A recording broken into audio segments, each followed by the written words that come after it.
పద్యము ఎంత రహస్యార్థంతో కూడుకొని ఉన్నదో శ్రీ గర్గభాగవతం కూడా అంత మహోన్నతమైనటువంటిది. అనేక విషయములతో భాగవతం అధ్యయనం చేస్తే కూడా తొలగని అనేక సందేహాలు గర్గభాగవతం వల్ల ఆ సందేహాలు పోతాయి. గర్గభాగవతము శ్రీమద్భాగవతము రెండు కలిసి బాగా అధ్యయనం చేస్తేనే ఆ రాధాదేవి యొక్క దివ్యతత్వం తెలిసేటువంటి అవకాశం ఉన్నది. భాగవతంలో రాధాదేవి ఎంత రహస్యంగా ఉన్నదో ఆ రహస్యం తెలుసుకోవాలి అంటే గర్గభాగవతం వినాలి. భాగవతం వినాలంటే జన్మాంతరే యదా పుణ్యం తదా భాగవతం లభేతని మహాత్మ్యంలో చెప్పారు. ఈ జన్మలో పుణ్యం సరిపోదు, పూర్వజన్మల్లో కూడా అనేక పుణ్యం చేసి ఉంటే తప్ప భాగవతం వినే అదృష్టం పట్టదు.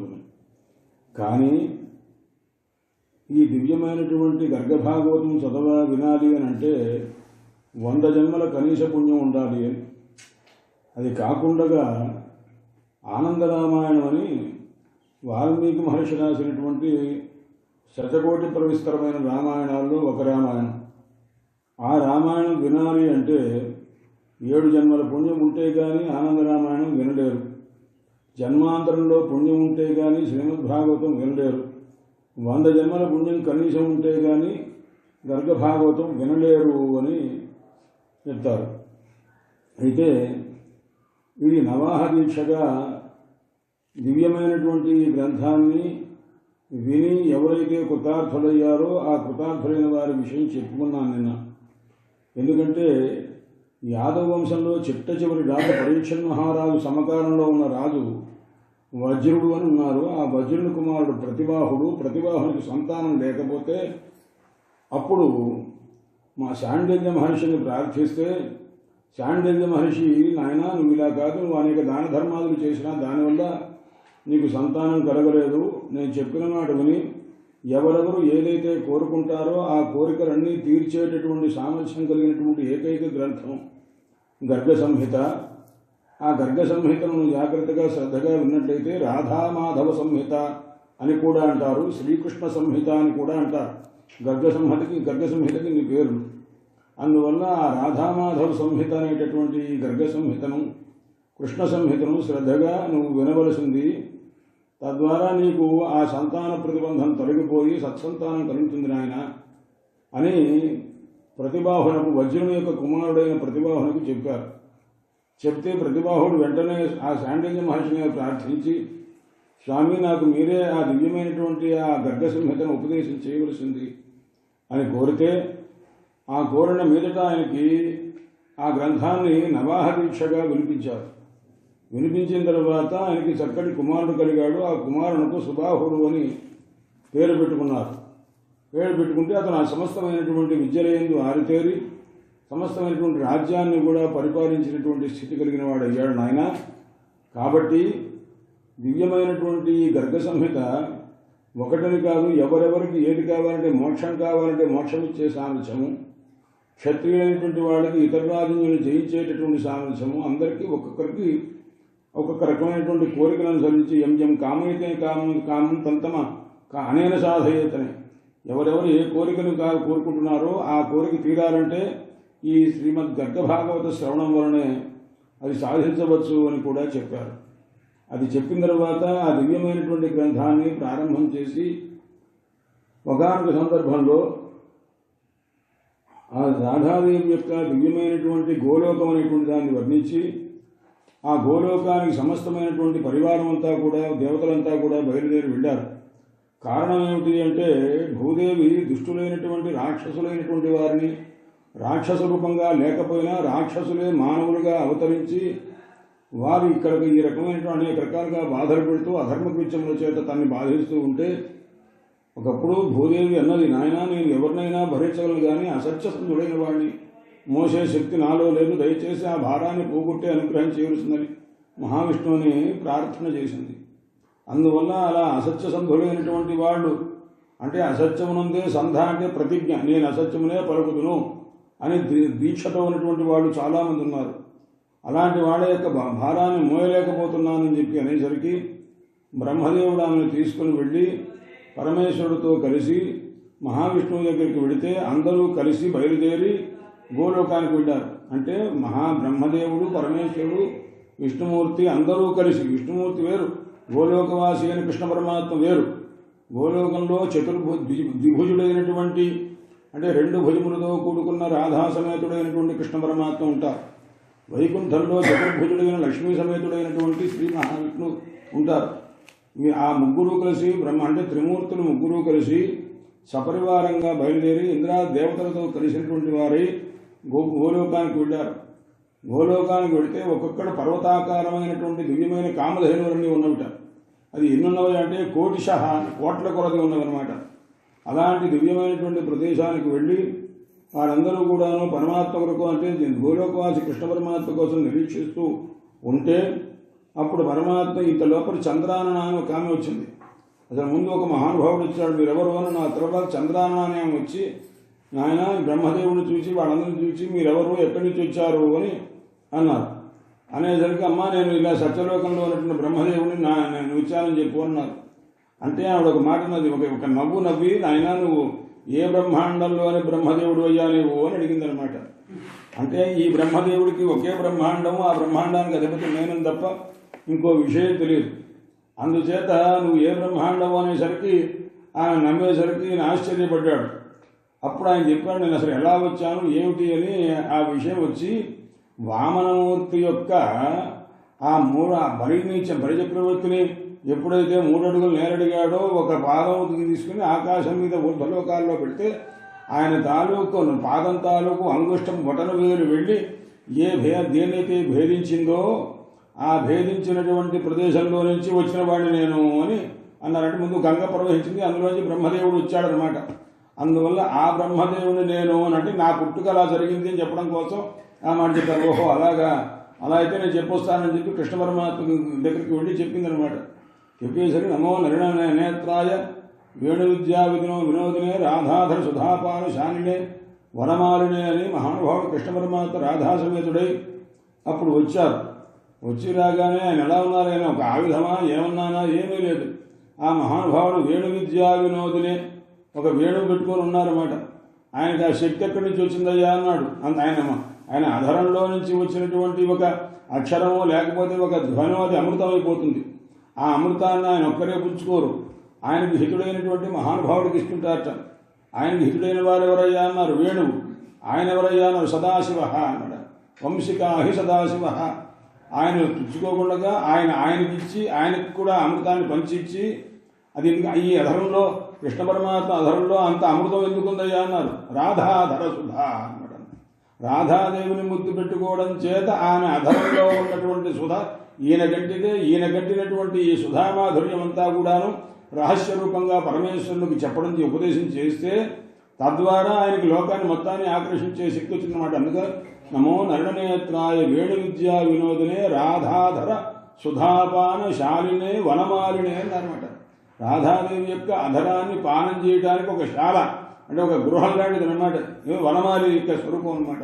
అందువల్ల అటువంటి దివ్యమైనటువంటి ఆ పరమాత్మ యొక్క సన్నిధానానికి వచ్చేసరికి ఎలా ఉన్నారయ్యా అని అందరూ ఆశ్చర్యపడుతులై లేచి నించోని నమస్కారం చేసి స్తోత్రం చేశారు. ఆ స్తోత్రం చేసినటువంటి సందర్భంలో అక్కడ కృష్ణ పరమాత్మ యొక్క దివ్యమైన బృందావనాన్ని వర్ణించారు. ఆయన ఏ రకంగా ఉన్నారు. ఇక్కడ గోలోకంలో బృందావనం ఉంది, భూలోకంలో బృందావనం లేదు.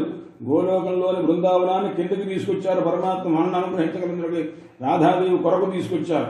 అందుచేత అక్కడ ఎలా ఉన్నారయ్యా అన్నారు. సహస్రదళ పద్మం ఉంది. అక్కడ సహస్రదళ పద్మం అంటే 1000 దళములతో కూడుకున్న పద్మం. ఆ పద్మం లోపల షోడశదళ పద్మం ఉన్నది అంటే 16 దళములతో కూడుకున్నటువంటి పద్మం ఉన్నదనమాట. ఆ పద్మం లోపలే ఉంది అంటే అష్టదళ పద్మం ఉన్నదనమాట. ఆ అష్టదళ పద్మం మధ్యలో రాధాసమేతుడై కృష్ణ పరమాత్మ వంశీధరం సుందర మందహాసం భ్రూమండలామోహిత కామరాజ్యం అన్నమాట. సమస్తమైనటువంటి ఆ దివ్యమైనటువంటి ఆ స్వరూపంలో ఆయన కూర్చొని ఉన్నారు. రాధాదేవితో కూడుకున్నటువంటి వారే ఉన్నారు. ఇలా అనేక మంది పరివారం అంతా ఉన్నారట్టి ఆ మహానుభావుని చూచి వెంటనే అష్టభుజుడైనటువంటి మహాలక్ష్మి లక్ష్మీయుతుడైనటువంటి శ్రీ మహావిష్ణువు చూచారట. భుజములతో కూడుకున్న మహావిష్ణువు వేరే, చతుర్భుజుడైనటువంటి మహావిష్ణువు వేరే. వీళ్ళందరూ ఏం చేశారయ్యా అన్నారు. ఆ స్వామివారి కృష్ణ పరమాత్మని ద్విభుజుడైన కృష్ణ పరమాత్మను చూస్తూనే వాళ్ళంతా కలిసి శ్రీ మహావిష్ణువు యొక్క స్వరూపం శ్రీ కృష్ణ పరమాత్మలో ద్విభుజుడైన గోలోకవాసి కృష్ణ పరమాత్మలో ఐక్యాన్ని పొందిందంటే లోపలికి వెళ్ళిందనమాట. అంటే ఇప్పుడు ఆయన ఏమైనట్టు ఆ అష్టభుజుడైన లక్ష్మీతుడైన శ్రీమన్నారాయణ యొక్క అంశ ఈయనలో కలిసిపోయింది. ఈయనలో కలిసిపోతే అర్థం ఏమిటి? వీళ్ళందరినీ కూడా లోపల ఉంచుకోగలిగిన శక్తి ఈయనకు ఉందన్నమాట. ద్విభుజైన కృష్ణ పరమాత్మ ఉందన్నమాట. అందువల్ల అష్టభుజయుడైనటువంటి ఆ మహానుభావుడు వచ్చారు. అష్టభుజ సాక్షాత్ లీనోభూత్ కృష్ణ విగ్రహే. కృష్ణ పరమాత్మ యొక్క స్వరూపంలో ఆయన లీనుడయ్యారు. ఆ తర్వాత నృసింహస్వామి వారు వచ్చారు. కోటి సూర్య ప్రతీకాశమైనటువంటి ఆ మహానుభావుడు. అట్టి మహానుభావుడు కాస్త ఆ కృష్ణ పరమాత్మ యందు అంతర్ధానం ఆ రకంగా ఐక్యాన్ని పొందిన్నారన్నమాట. ఆ రకంగా మేము శ్వేతద్వీపాధిపతి అయినటువంటి మహావిష్ణువు వచ్చారు. శ్వేతద్వీపాధిపతి, వైకుంఠాధిపతి, విష్ణుమూర్తులు రెండు రకములుగా ఉంటారన్నమాట. శ్వేతద్వీపాధిపతి అయినటువంటి మహానుభావుడు ఆయన వచ్చారు.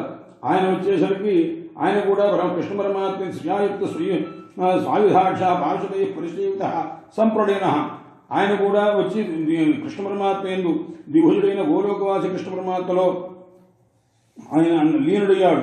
అంటే అంతర్గతంగా ఉండిపోయారన్నమాట. ఆ రకంగా వెంటనే కృష్ణ పరమాత్మ యొక్క స్వరూపంలో ఆ మహానుభావుడు ఎప్పుడైతే అంతర్లీనం అయ్యారో సాక్షాత్ రామచంద్రమూర్తి వచ్చారు. రాజీవలోచన రామ సాక్షాత్ రామ ధన్పాణధర సీతాశోభిత. సీతాదేవితో కూడుకున్నటువంటి వారే ఆయన వచ్చారు. వచ్చి ఆయన కాస్త రామచంద్రమూర్తి కూడా శ్రీకృష్ణ పరమాత్మతో అంతర్లీనమయ్యారు. ఎందుకంటే ఇంతకు ముందు నిన్న చెప్పుకున్నటువంటి దాంట్లో అవతారముల్లో నాయన రామావతారము, నృసింహావతారము ఇలాంటి అవతారాలన్నీ కూడా పూర్ణావతారాలు పరిపూర్ణావతారంలో కలిసిపోయినవి అన్నమాట. అందువల్ల ఒక్కొక్క అవతారం యొక్క స్వరూపాన్ని చెప్పి ఈ విధంగా తదా జాగతవాన్ సాక్షాత్ అదే రీతిగా ఇతర అవతారం అన్నీ వచ్చినవి.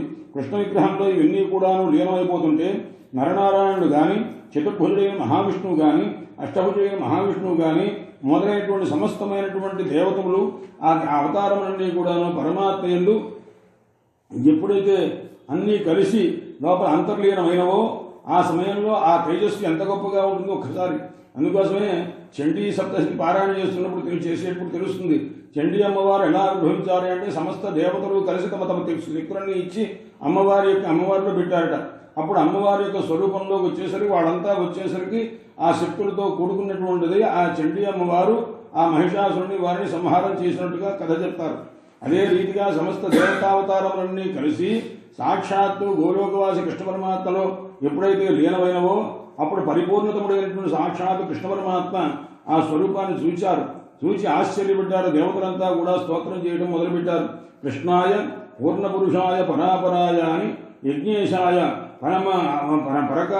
పరకారణ కారణాయ అని చెప్పి, రాధావరాయ అని రాధాదేవుని యొక్క వరుడయ్య అయిన పరిపూర్ణతమాయ సాక్షాత్ గోలోకధామ భిషణాయ నమః పరస్మై అని ఆ పరమాత్మ యొక్క దివ్యమైనటువంటి రూపాన్ని వర్ణించారు.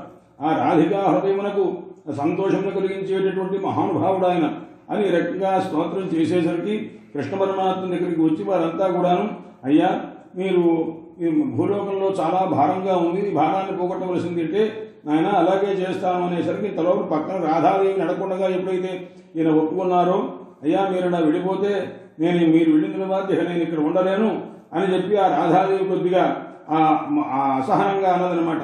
అనేసి రాధోవాచ భూభారం హస్తం అలం వ్రజేహ భూమృతం. అయ్యా మీరు భూభారాన్ని తగ్గించడానికి మీరు వెళితే నా యొక్క శపథం కూడా వినండి. మీరు నన్ను విడిచిపెట్టి వెళ్ళినట్టయితే గజేత్తయ్య ప్రాణపతేజ విగ్రహం, నీ స్వరూపం ఎప్పుడైతే కనిపించలేదో కదాచిత్ అత్రైవ నధారయామ్యహం, నేను ఈ స్వరూపాన్ని నేను ధరించను అంటే నేను ఉండలేను అని అన్నదనమాట. అనేసరికి అప్పుడు హితాత్మేవం శపథం మన్యసే, నా ఒట్టు నేను చేసిన ఈ ప్రమాణాన్ని నమ్మకపోతే నైనా నేను వెంటనే ఈ మాటను సత్యం చేసుకుంటాను ఇప్పుడే అని అన్నదనమాట. అనేసరికి కృష్ణ పరమాత్మ అన్నారు, నువ్వు స్వయాసహ గమిష్యామి, నేను వెళుతున్నానంటే నేను ఒక్కడిని వెళ్ళటం కాదు, నేను కూడా తీసుకుని వెళుతున్నాను, నువ్వు ఆ రకంగా అనవద్దు అన్నారు. నేను మన ఇద్దరు పెడితే సరిపోలేదు, నేను ఎక్కడైతే బృందావనం లేదో, ఎక్కడ గోవర్ధన పర్వతం లేదో, ఎక్కడ యమున లేదో అక్కడ నేను ఉండను, కాబట్టి అది ఉండవలసిందే. ఈ మూడు కూడా గోలోకంలోనే ఉన్నవి తప్ప భూలోకంలో ఉండవు అనమాట. అంటే నేను ఇద్దరు వెళ్ళటం కాదు, నేనున్న చోట అది ఉండి తీరవలసిందే అని అన్నమాట. అనేసరికి అప్పుడు వెంటనే ఆ మూడు కూడా భూలోకంలో ఉండేట్టుగా కృష్ణ పరమాత్మ వెంటనే ఆజ్ఞ చేశారు. అందుచేత ఆ విధంగా ఎప్పుడైతే జరిగిందో అదంతా అప్పుడు కృష్ణ పరమాత్మ వెళ్ళడానికి బయలుదేరారు. అయితే ఇప్పుడు దేవతలంతా అన్నారు, అయ్యా మీరు వెళుతున్నారు, అమ్మగారు వెళుతున్నారు, సరే మమ్మల్ని ఏం చేయమంటారు అనేసరికి కృష్ణ పరమాత్మ నవ్వి, నాయన వసుదేవుడు ఈ రకంగా ఉంటారు, ఎవరెవరు అంశతో పుడతారు అని నిన్న కూడా కొన్ని చెప్పుకున్నాం. అందుచేత అక్కడి నుంచి నందుడు ఏ విధంగా ఉంటారయ్యా అని చెప్పి గాహ్ పాలయంతి ఘోషేషు బ్రహ్మోవాచ, అయ్యా కశ్యవై నంద పదవి. ఆ తర్వాత అడిగారు, అంటే వసుదేవుడు ఎవరు, దేవకీదేవి ఎవరు, వీళ్ళ స్వరూపం అంతా ఏమిటి అని అన్నారు. అంటే చెప్పారు, వసుదేవుడు అంటే నాయన కశ్యపుడే వసుదేవుడిగా పుడతారు, దేవకీదేవి అదిత్యనటువంటి ఆమె దేవకీదేవి యొక్క స్వరూపంతో ఆవిర్భవిస్తుంది, వాళ్ళ యొక్క స్వరూపములు ఇవి అని చెప్పి ఆ వృషభానుడు అంటే రాధాదేవి యొక్క తండ్రి ఎవరైతే ఉన్నారో ఆయన సుచంద్రుడు అనేటువంటి ఆయన భార్య కళావతి ఉంటుంది, భూమి యందు కీర్తి విఖ్యాత. ఆ తర్వాత రాధాదేవి అనేటువంటి తర్వాత వారికి రాధాదేవి అవతరిస్తుంది, కూతురుగా ఆవిర్భవిస్తుంది.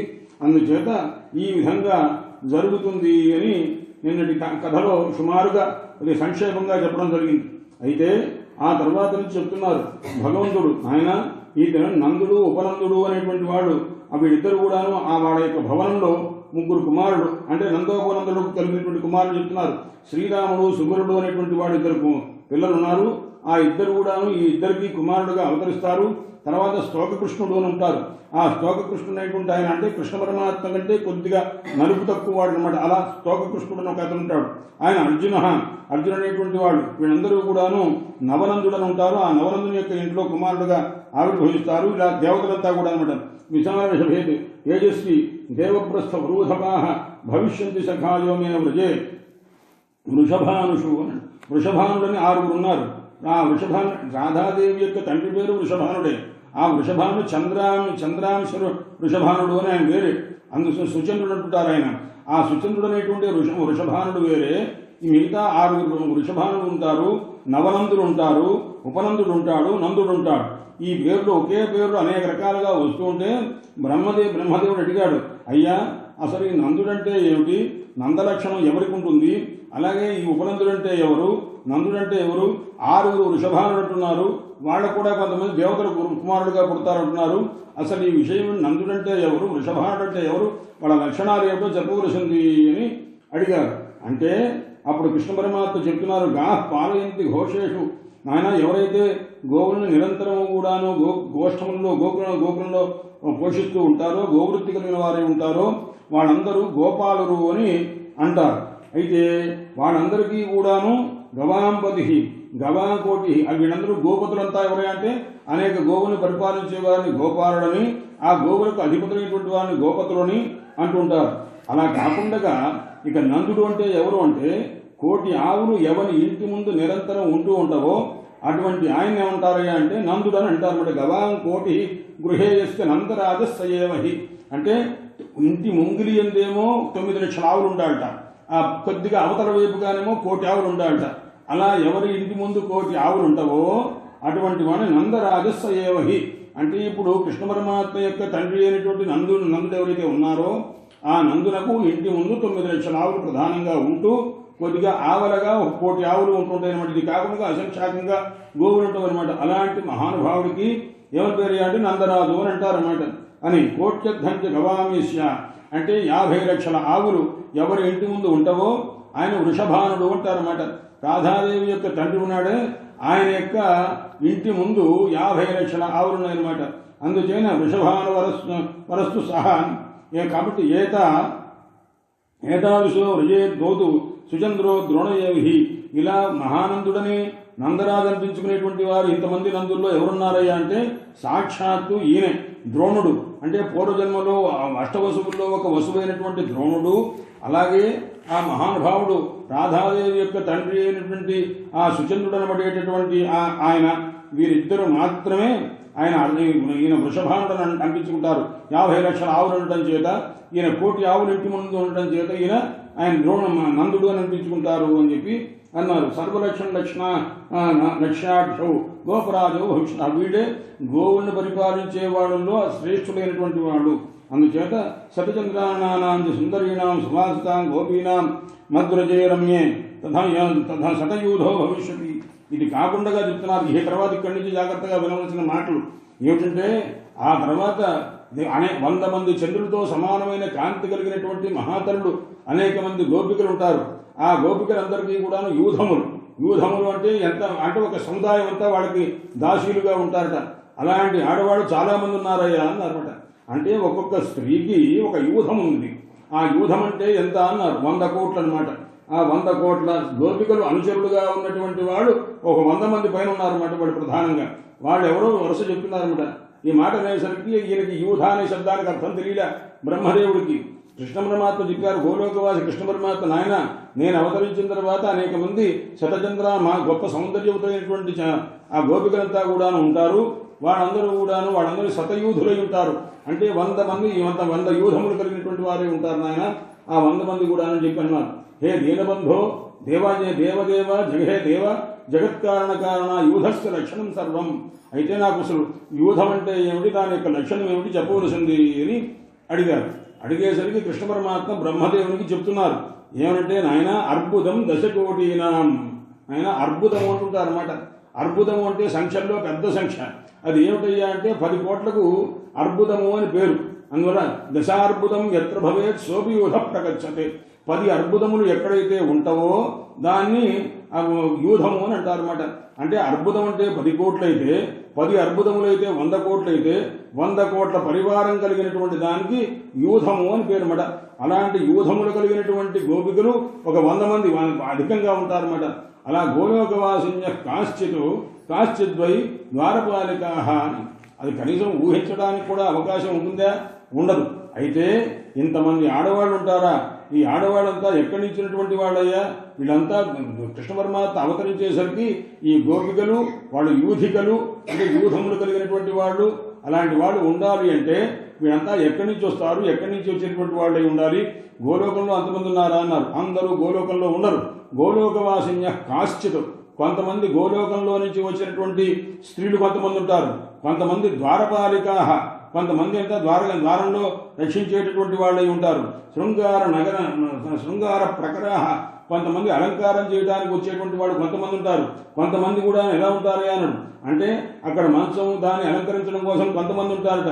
ప్రాషదాక్షాహ తథా కాశ్చిత్, కొంతమంది ఇటుపక్క అటుపక్క నిల్చోవడం దాసీలుగా ఉండేవాడు కొంతమంది బృందావనాన్ని రక్షిస్తూ ఉంటారు. గోవర్ధన పర్వతాల్లో నివసించేవాడు కొంతమంది ఉంటారు. కొంతమంది ఆ కృష్ణ పరమాత్మ రాధాదేవి రహస్యంగా ఉండేటటువంటి ఏ కుంజం ఉందో అంటే ఏ పొదరుందో ఆ పొదరిటిల్లును కాస్త రక్షించేటువంటి వాళ్ళే ఉంటారు. ఆ రకంగా ఆ నికుంజంలో, విశాలమైన నికుంజంలో మధ్యలో ఉండేటువంటి వాళ్ళే ఉంటారు కొంతమంది. ఈ విధంగా యమున దగ్గర ఉండేటువంటి వాళ్ళు కొంతమంది ఉంటారు. అందువల్ల దీంట్లో కూడా 2 రకాల యూధాలు ఉన్నవిట. అది ప్రధానంగా ఏమిటయ్యా అంటే ముందు అష్టయూధములని చెప్పి ఆ అష్టయూధమునే ప్రధానంగా వర్ణిస్తున్నారన్నమాట. అది ఏమిటయ్యా అంటే యమునా యూధము అని, జాహ్నవి అంటే గంగాదేవి యొక్క యూధమని, రమాయూధము అని, మధుమాధవి యూధమని, విరజానది యొక్క యూధమని చెప్పి లలితాయూధము, విశాఖాయూధము, మాయూధము అని, మాయాయూధము అని ఈ రకంగా ఏవం అష్టసఖీనాంచ సఖీనాం కిల షోడశ అన్నమాట. ఈ రకంగా 8 మంది ఉన్నారు. ఈ 8 మందికి కూడాను 16 మంది ఆ ద్వాత్రింశ సఖీనాం, వాళ్ళక్కడ 16 మందికి కూడాను మళ్ళా 32 మంది యూధములు అనమాట. ముందు 8 మందికి యూధములు. ఆ యూధములు ఎంతమంది అయ్యారు? ఈ 8 మంది సభ్యులకు 8 యూధములుగా అన్నారు. దానినే వీళ్ళకి మళ్ళా 16 రకాల యూధాలు అన్నమాట. 16 యూధములైతే మళ్ళా ఆ 16 మందికి కూడా మళ్ళా సేవ చేసేటువంటి వాళ్ళు 32 యూధములు ఉన్నారన్నమాట. యూధములైసరికి 100 కోట్లు లెక్క అనమాట. వీళ్ళంతా వచ్చేటువంటి పరిస్థితి అనమాట. ఏమే అష్టసఖీనాంచ సఖీనాంకర షోడశ, 8 మంది సభ్యులకు మళ్ళా 16 మందికి కూడాను మళ్ళా 32 మంది. దేవి భాగవతంలో వస్తుంది. అమ్మవారి లలితా త్రిపుర సుందరి అమ్మవారు ఆ చింతామణి గృహంలో ఉంటుంటే అమ్మవారికి తాంబూలం ఇచ్చేటువంటి ఒక ఆమె ఉంటుందిట. తాంబూలం కట్టి అనమాట. ఆ తాంబూలం కట్టి అమ్మవారికి ఇచ్చేటువంటి ఆమె దగ్గర ఎంతమంది ఉంటారో అన్నారు. అలా చేస్తున్నటువంటి ఆమె దగ్గర 1,00,000 మంది దాసీలు ఉంటారటండి. వారు తాంబూలం ఆవిడ కడుతుంటే వీళ్ళేం చేస్తారో అన్నారు. అంత మహాతల్లికి నువ్వు తాంబూలం ఇచ్చేంత గొప్పదాన్ని కాబట్టి నీ దగ్గర దాసీలు ఉంటారన్నమాట. వీళ్ళకు ఉన్నటువంటి శక్తి ఏమిటయ్యా అన్నాడు. ఏకైక శక్తే అంటే ఒక్కొక్క శక్తికి అక్కడ అంటే తాంబూలం ఇచ్చే ఆమె దగ్గర ఉన్న దాసీలకు 1,00,000 బ్రహ్మాండాన్ని దహింపజేసేంత శక్తి ఉంటుంది.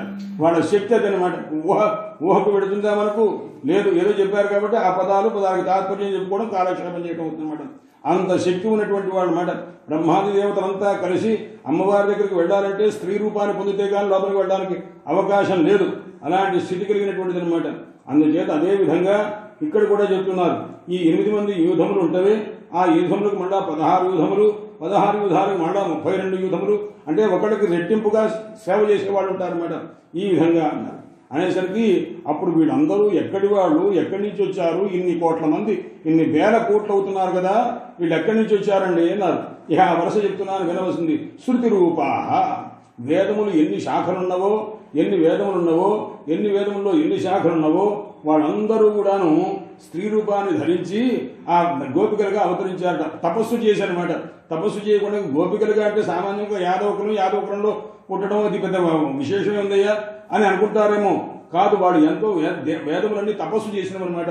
అది చెప్తున్నారు. శృతిరూపాహ, శృతిరూప గోపికలు, ఋషిరూపాహ, ఋషిరూప గోపికలు, మైథిలాహ, మిథిలా నగరంలో ఉన్న జనక మహారాజు యొక్క రాజ్యంలో ఉన్నటువంటి వేదాంతం బాగా తెలిసినటువంటి గోపికలు, కౌశలాహ, కోసల దేశంలో ఉన్నటువంటి గోపికలు, అయోధ్యాపురవాసిన్య, అయోధ్యలో ఉన్నటువంటి గోపికలు, అలాగే అక్కడ సీత పుణిందకాహ, ఎక్కడైతే సీతాదేవి ఉందో అటువంటి ఆ అయోధ్యలో ఉన్నటువంటి వాడు పుణిందకాహ, అంటే ఆటవిక స్త్రీలు కొంతమంది.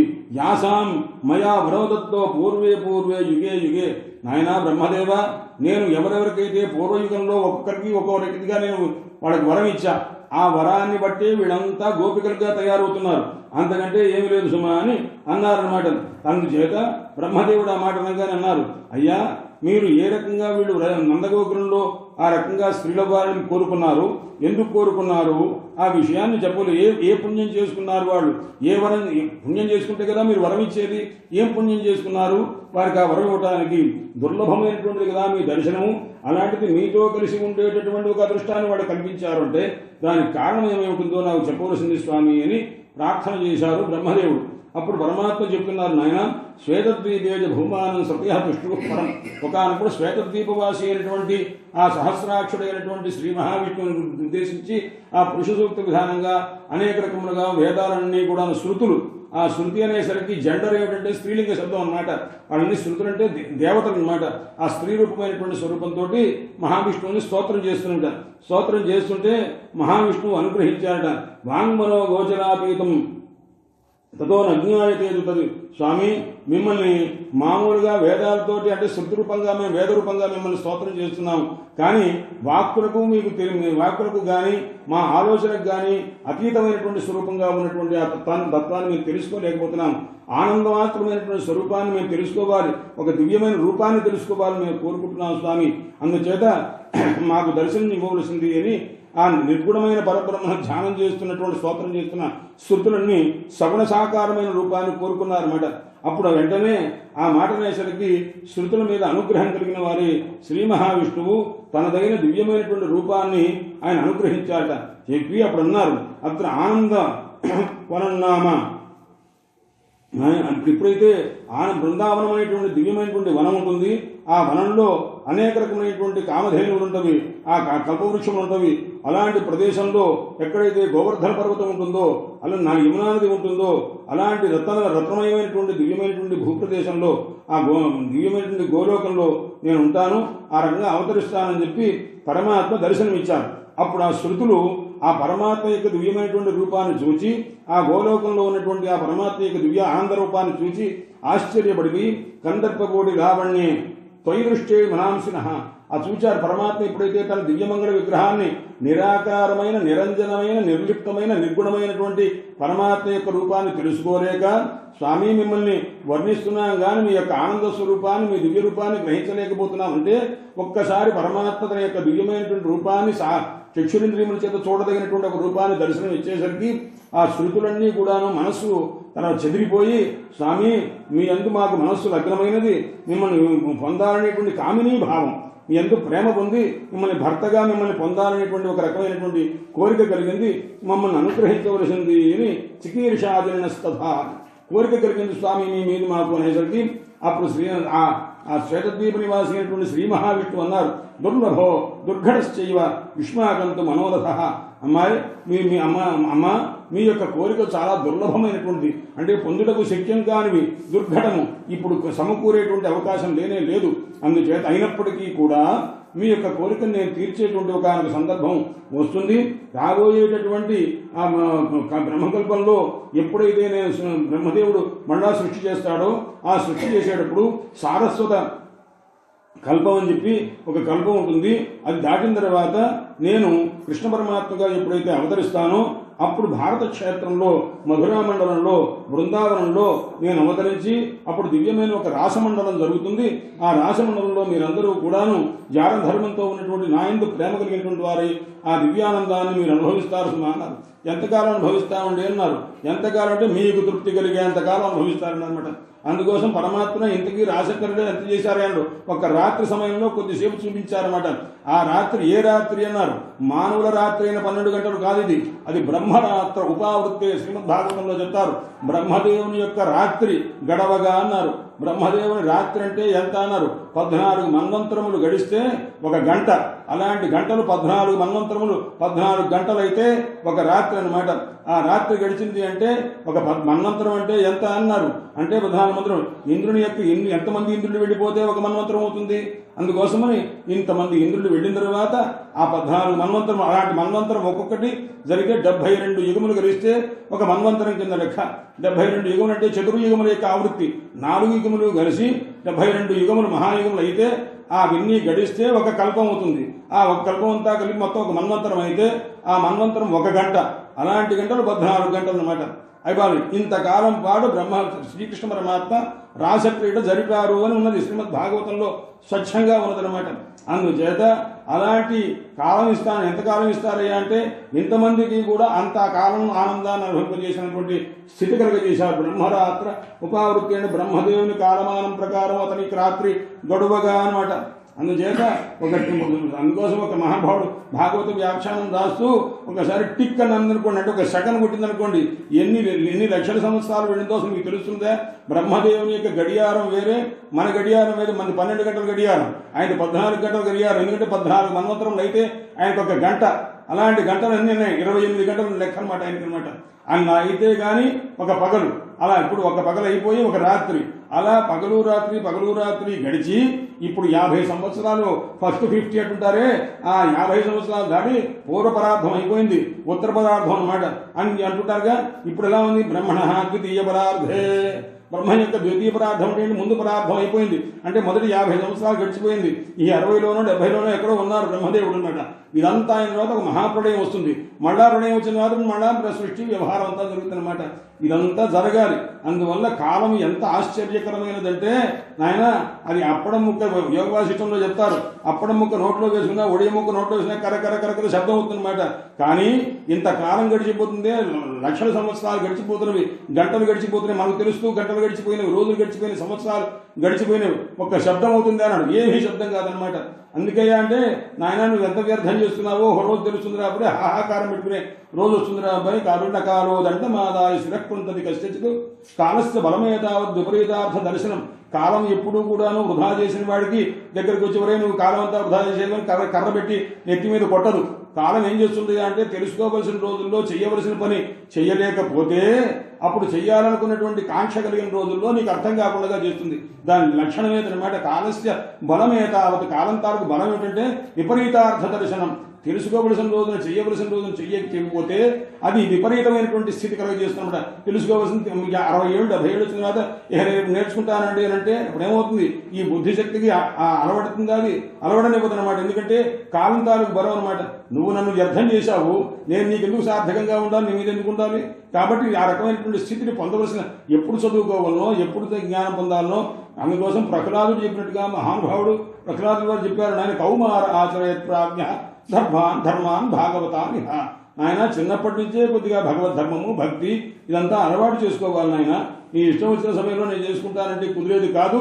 అందుచేత మధ్యాహ్నం పూట ఇప్పుడు చంద్రుడు ఉంటే బాగుండు కదా అని అనుకుంటే, మీరు అనుకుంటే నేను అనుకుంటే అవ్వదనమాట. అందువల్ల పరమేశ్వరుని యొక్క నిర్ణయం ఏదైతే ఉందో దానికి లోబడి ఎవరైతే ఉంటారో అట్టివారే కృతార్థులవుతారని. అందుచేత ఈ విధంగా ఆ మహానుభావుడు చెప్పారు. తర్వాత నాన్న ఇతర బృందావనం, ఆ బృందావనం ఏంటంటే ఎక్కడైతే ఉందో కదంబక మధ్యస్థ కిశోరాకృతి రచ్యుత. అప్పుడు ఎలా ఉన్నారయ్యా అన్నాడు. కడిమి చెట్ల మధ్యలో సాక్షాత్తు కృష్ణ పరమాత్మ కిశోరాకృతి బాలస్వరూపంతో ఉన్నారు. అప్పుడు శృతులన్నీ కూడాను పరమాత్మని ప్రార్థన చేస్తే అప్పుడు అన్నారు, అమ్మా మీ యొక్క కోరిక దుర్లభం అయినప్పటికీ కూడా నేను ఒకానొక సందర్భంలో సారస్వత కల్పం దాటిన తర్వాత ద్వాపర యుగంలో నేను మీ యొక్క కోరిక తీరుస్తాను సుమా అని ఆ శృతులకు వరం ఇచ్చారు. ఆ తర్వాత తాశ్చ గోపియో భవిష్యంతి, ఆ తర్వాత వారంతా గోపికలు అవుతారు, ఆ స్త్రీలంతా కూడా. ఆ తర్వాత ఒకానొక సందర్భంలో దేవతను రక్షించడం కొరకు, రాక్షసును సంహారం చేయడం కొరకు రామచంద్రమూర్తి రూపంగా శ్రీ మహావిష్ణువు ఎప్పుడైతే దశరథ కుమారుడుగా ఆవిర్భవించారో ఆ సమయంలో సీత స్వయంవరం గత్వా ధనుర్భంగం చకారసః. రామచంద్రమూర్తి ఏం చేశారయ్యా అన్నారు. సీతాదేవి స్వయంవరానికి వెళ్ళారు. సీతాదేవి స్వయంవరం వెళ్ళేసరికి అక్కడ ధనుస్సును పణంగా పెట్టారు, అంటే పందెంగా పెట్టారు. దాన్ని కాస్త భంగం చేశారట. భంగం చేయగానే ఏమైంది అన్నారు. అంటే జనకజామాత అన్నారు. ఇద్దరు అయ్యారు జనకజామాతలు. అంటే ఇద్దరు జనకజామాతలు ఏమిటి? జనక అంటే జనక మహారాజుకు జామాతలు ఇద్దరు అయ్యారయ్యా అన్నారు. అయ్యో జనక మహారాజుకు ఒక్కడే కదా జామాత అన్నారు. సరిగ్గా అర్థం చేసుకోండి. జనక జామాత అంటే జనక మహారాజుకు జామాత అయింది ఎవరయ్యా అన్నారు. రామచంద్రమూర్తి. మిగతా వాళ్ళకి ఏమైంది? సీతామ్మవారు జనక జామాత అయిందిట. అంటే జనకజా మాత అంటే సీతాదేవిని మిగతా రాజు అందరూ కూడా తల్లిగా నమస్కారం చేశారు. ఎందుకంటే వాడు పెళ్లి చేసుకుందాం అనుకున్నారు, ఎవరు ధనుసు ఎత్తలేకపోయారు, అందరూ కింద పడిపోయారు. కింద పడిపోయేసరికి అప్పుడు సీతాదేవి వాళ్ళకి ఎలా ఉంది? జనకజ మాత, ఆ జనక మహారాజు కూతురు అప్పుడు తల్లిగా ఆయన్ని నమస్కారం చేశారట. జనక జామాత ఎవరయ్యా అన్నారు. జనక మహారాజు యొక్క జామాత అల్లుడు ఎవరయ్యా అన్నారు. రామచంద్రమూర్తి అనమాట. ధనుర్భంగం చెయ్యంగానే జనక జామాతలు ఇద్దరు ఉన్నారు అని ఒక మహానుభావుడు రాస్తాడు. ఎంత అందంగా రాశాడు చూడండి. జనక జామాతలు ఇద్దరు అంటే అయ్యో ఎంత పొరపాటు మాట్లాడారండి. జనక మహారాజుకి జామాతలు ఇద్దరు అన్నారు. అనుకోండి నీకు వెంటబడాట కాదు. జనక జామాత ఒకరు, జనక మహారాజుకి జామాత ఒకరు, జనకజ మాత అందరికీ అనమాట. అందరికీ అంటే ఏంటి? ఓడిపోయిన రాజు అందరూ కూడాను ఎప్పుడైతే సీతాదేవిని మనం గెలవలేకపోయామో మనం పరస్త్రీని ఎలా చూడాలయ్యా అన్నాడు. అంటే మాతృవత్ పరదారేశ్వరి. ఎప్పుడైతే రామచంద్రమూర్తికి భార్య అయిందో పరదారైనట్టేగా. అందువల్ల తల్లిని చూసినట్టుగా ఎవరైతే చూస్తాడో వాడు మనిషి కదా అని చెప్పి మిగతా రాజు అందరూ కలిసి నమస్కారం చేశారయ్యా అని చెప్పినారన్నమాట. అందువల్ల ఆ రకంగా ఎప్పుడైతే సీతాదేవి యొక్క వివాహంలో రామచంద్రమూర్తి ధనుర్భంగం చేసి వివాహం చేసుకున్నారో ఆ చేసుకున్న తర్వాత ఆ మిథిలా నగరంలో స్త్రీలంతా వివాహం కాని పిల్లలంతా ఆడపిల్లలంతా వచ్చి చూశారట. ఈ సన్నివేశం చూశారట. చూసి ఆశ్చర్యపడి ఎంత అందంగా ఉన్నాడు ఈ మహానుభావుడు అని చెప్పి ఆ సీతాదేవిని వివాహం చేసుకున్న తర్వాత ఒకనొక రోజున వీళ్ళంతా ఈ ఆడవాళ్ళంతా పెళ్లి కాని ఆడపిల్లలందరూ కలిసి రామచంద్రమూర్తి దగ్గరికి వెళ్ళి నమస్కారం చేసి అడిగాడు, స్వామి తన్ దృష్ట్వా మైథిలా సర్వా పురంధుజ ముముహు అన్నాడు. మోహం పొందారు స్వామి, మీకు ఆమె తప్ప మేము ఎవరూ కనిపించలేదా? మేము అందంగా లేమా? మేము ఆయన ఇంకా ఆమెను పెళ్లి చేసుకోవడానికి పందెం కాశారు. మేము పందెం కాకుండానే మీకు దాసీలుగా మీకు భార్యలుగా మేము ఉంటాం స్వామి, మమ్మల్ని వివాహం చేసుకోకూడదా అని వాళ్ళంతా వచ్చి అడిగారు. అడిగేసరికి అప్పుడు రహస్యోచు, అది సీతమ్మ వారికి తెలిస్తే మళ్ళీ ఏమైనా శిక్షింపజేస్తుందేమో అని భయం చేత రాకుండా ఒకసారి ఇట్లా రండి అని పిలిచి మహానుభావుడితో రహస్యంగా మాట్లాడట. మహాత్మానం భర్తానో భవ హే రఘో, నాయన రామచంద్ర మాకు భర్తగా కావలసింది అని అనేసరికి అప్పుడు ఆ మహానుభావుడు అన్నాడు, రామః రాఘవేంద్రస్తు మా శోకం కురుత స్త్రియ. అంటే ఆ స్త్రీలందరితో ఉన్నారు, అమ్మ మీరు దుఃఖపడవద్దు, మీ భావాన్ని గ్రహించాను. ద్వాపరయుగం చిట్ట చివరిలో కృష్ణావతారంలో నేను ఎప్పుడైతే అవతరిస్తానో అప్పుడు మీ అందరి యొక్క మనోరథాన్ని తీరుస్తాను. ఎంతమంది ఆడవాళ్ళకి ఆయన వాగ్దానం చేశారో వాళ్ళందరూ లెక్క వేసుకోండి. లెక్క వేసుకుంటే ఎన్ని కోట్లు అవుతారో అప్పుడు తెలుస్తుందన్నమాట. అందువల్ల వాళ్ళందరికీ కూడా ఆ రకంగా అనుగ్రహించారట. అందుచేత వాళ్ళు అంటే ఇప్పుడు వీళ్ళంతా ఎక్కడి వాళ్ళయ్యా అన్నారు. మైథిల స్త్రీలు అనమాట. మైథిల గోపికలు అంటుంటారు. వీళ్ళు గోపికలుగా తయారవుతారనమాట. అందువల్ల మైథిలీ గోపికలు అలాంటి వాళ్ళు ఉంటారు. అంటే వీళ్ళు వేదాంతం గురించి ఎక్కువగా మాట్లాడుతుంటారు. అంటే భాగవతంలో గోపికల మాటల్లో ఎక్కడన్నా ఒక వేదాంత ధోరణి వాక్యం వచ్చిందంటే వాళ్ళ శృతి గోపికలన్నా అయి ఉండాలి, లేకపోతే మైథిలీ గోపికలన్నా అయి ఉండాలి. అంటే మిథిలా నగరంలో ఉన్న ప్రతి స్త్రీకి వేదాంతం వచ్చినమాట. వాళ్ళ కర్మ సిద్ధాంతానికి మీద యజ్ఞయాగాదులు క్రతువులు పూజలు పురస్కారాలు వీటి మీద వాళ్ళ దృష్టి ఉండదు, బ్రహ్మజ్ఞానం మీద దృష్టి ఉంటుంది అనమాట. అందువల్ల ఆ వేదాంత ధోరణితో మాట్లాడింది అంటే ఆవిడ మైథిలీ గోపిక అని మీకు గుర్తు లెక్క అనమాట. అందుచేత వీళ్ళంతా కూడాను ఆ రకంగా రామచంద్రమూర్తి వల్ల వరాన్ని పొందారన్నమాట. తామాహ రాఘవేంద్రస్తు అనే తర్వాత ద్వాపరాంతే కరిష్యామి తీర్థం దానం తపశౌచం సమాచరత తత్వతః. మీరు నన్ను వివాహం చేసుకోవాలంటే నాతో రాసక్రీడ జరపాలంటే మీరు పుణ్యం చేయాలిగా, మీకు సామాన్యంగా కర్మ సిద్ధాంతం మీద దృష్టి కాదుగా, వేదాంత దృష్టిగా. కానీ కర్మ చెయ్యకపోతే మీకు పుణ్యం లభించదుగా, నేను భర్తగా లభించదుగా, వేదాంతం చేత పరమాత్మ లభించరు, ఇది సాకారంగా సగుణంగా లభించరు.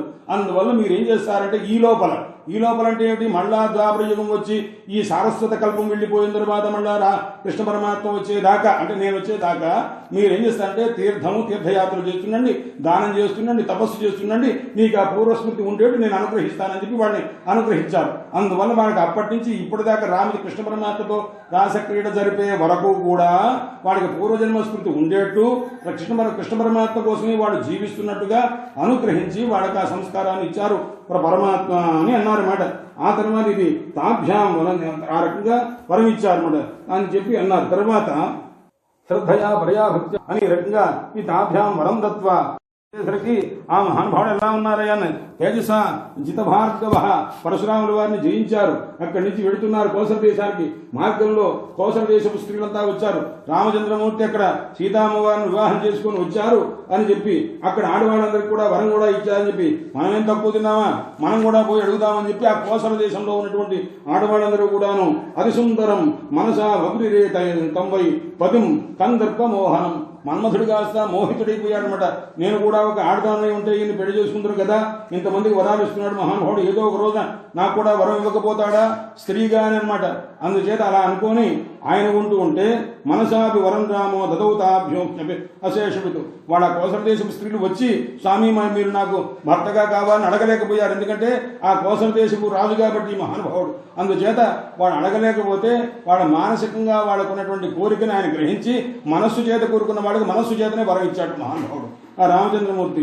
అందుచేత అశేషమితు అంతా తెలిసినవాడు కదండి. అందుచేత మనోరథం కరిష్యామి వ్రజే గోప్యో భవిష్యత, అమ్మా మీ యొక్క కోరికను నేను తీరుస్తాను, మీరు నందగోపురంలో ఆ నందవ్రజంలో మీరు గోపికలుగా పుడతారు సుమా అని అన్నారు.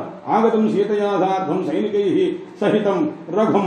ఈ తర్వాత మళ్ళా అక్కడి నుంచి బయలుదేరి రామచంద్రమూర్తి కోసల దేశం నుంచి అయోధ్యాపురానికి వచ్చారన్నమాట.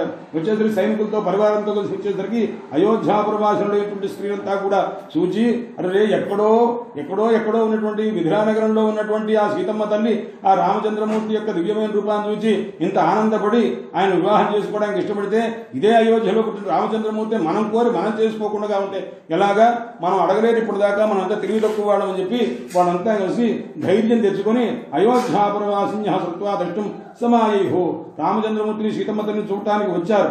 వచ్చిన తర్వాత వీక్షతం మోహమాపన్నాః మూర్ఛితాః ప్రేమ విఫలాః, జంటను చూచి ఆశ్చర్యపడిపోయారు, మూర్ఛితులైపోయారు. ఏమి సౌందర్యము ఆ దివ్యమైనటువంటి రూపం అని చెప్పి వాడు కాస్త అనుకొని తేపు తపస్తా సరయూ తీరే. ఆ తర్వాత ఆ విధంగా ఆ రామచంద్రమూర్తి సీతాదేవి యొక్క దివ్యమైనటువంటి ఆ దంట చూసి ఆశ్చర్యపడ్డారు.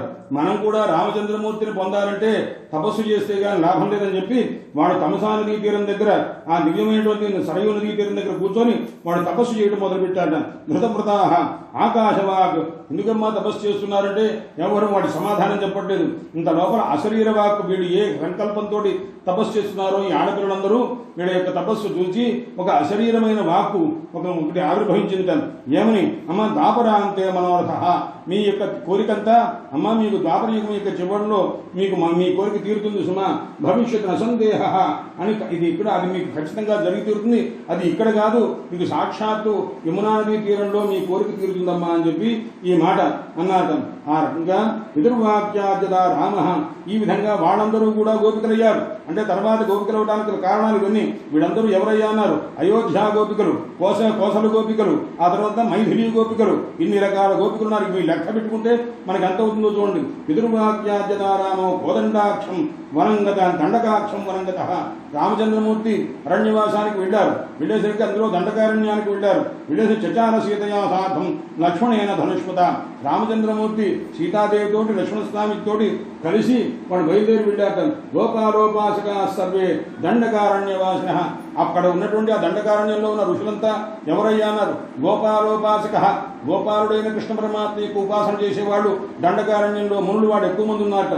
ఉండేసరికి వాడు ఏం చేశారు, ధ్యాయంత సతతం మాం వై రాసార్థం ధ్యానతత్పరాహ వాళ్ళందరూ కూడా ఏం చేస్తున్నారయ్యా తన ఎల్లప్పుడూ కూడాను ఆ కృష్ణ పరమాత్మ యొక్క దివ్యమైనటువంటి రాసక్రీడ కోసం ధ్యానం చేస్తూ గోపాలోపాసకులు ఉన్నారు దండకారణ్యంలో ఉన్నటువంటి ముళ్ళంతా కూడా ఏషాం ఆశ్రమ ఆసాధ్య ధనుర్బాణధరో యువ ఇప్పుడైతే ధనుర్బాణాలు ధరించి యువకుడిని ఈ రకంగానే వాడి యొక్క ధ్యానంలో నేను కనిపించాను రామచంద్రమూర్తిగా ఉండేసరికి జటాముకుట మండిత అన్యాకృతంతే వీక్ష్య పరం విస్మిత మానసాహ వాళ్ళంతా వాళ్ళకి ధ్యానం చేస్తూ ఉంటే నేను కనిపించా వాళ్ళ సాక్షాత్కారం ఇచ్చా ఎందుకంటే వనంలో తిరుగుతున్నాను కాబట్టి అప్పుడు వాళ్ళు అంటే మేము చేసిందేమో గోపాలోపాసన మాకు కనిపించింది ఏమిటయ్యా అంటే ఈ రామచంద్రమూర్తి ధనుర్బాణాలు ధరించినటువంటి వ్యక్తి మాకు కనిపించారు మాకు ఈయన కాదు కావలసింది ఎవరయ్యా అన్నారు వేణువు లేనటువంటి పరమాత్మ మాకు అక్కర్లేదు ఎవరు కావాలి రాధాదేవి పక్కన లేనటువంటి పరమాత్మ మాకు అక్కర్లేదు అలాంటి వ్యక్తి కావాలి గోపికల యొక్క మధ్యలో ఉన్నటువంటి కృష్ణ పరమాత్మ అట్టి పరమాత్మ కావాలి తప్ప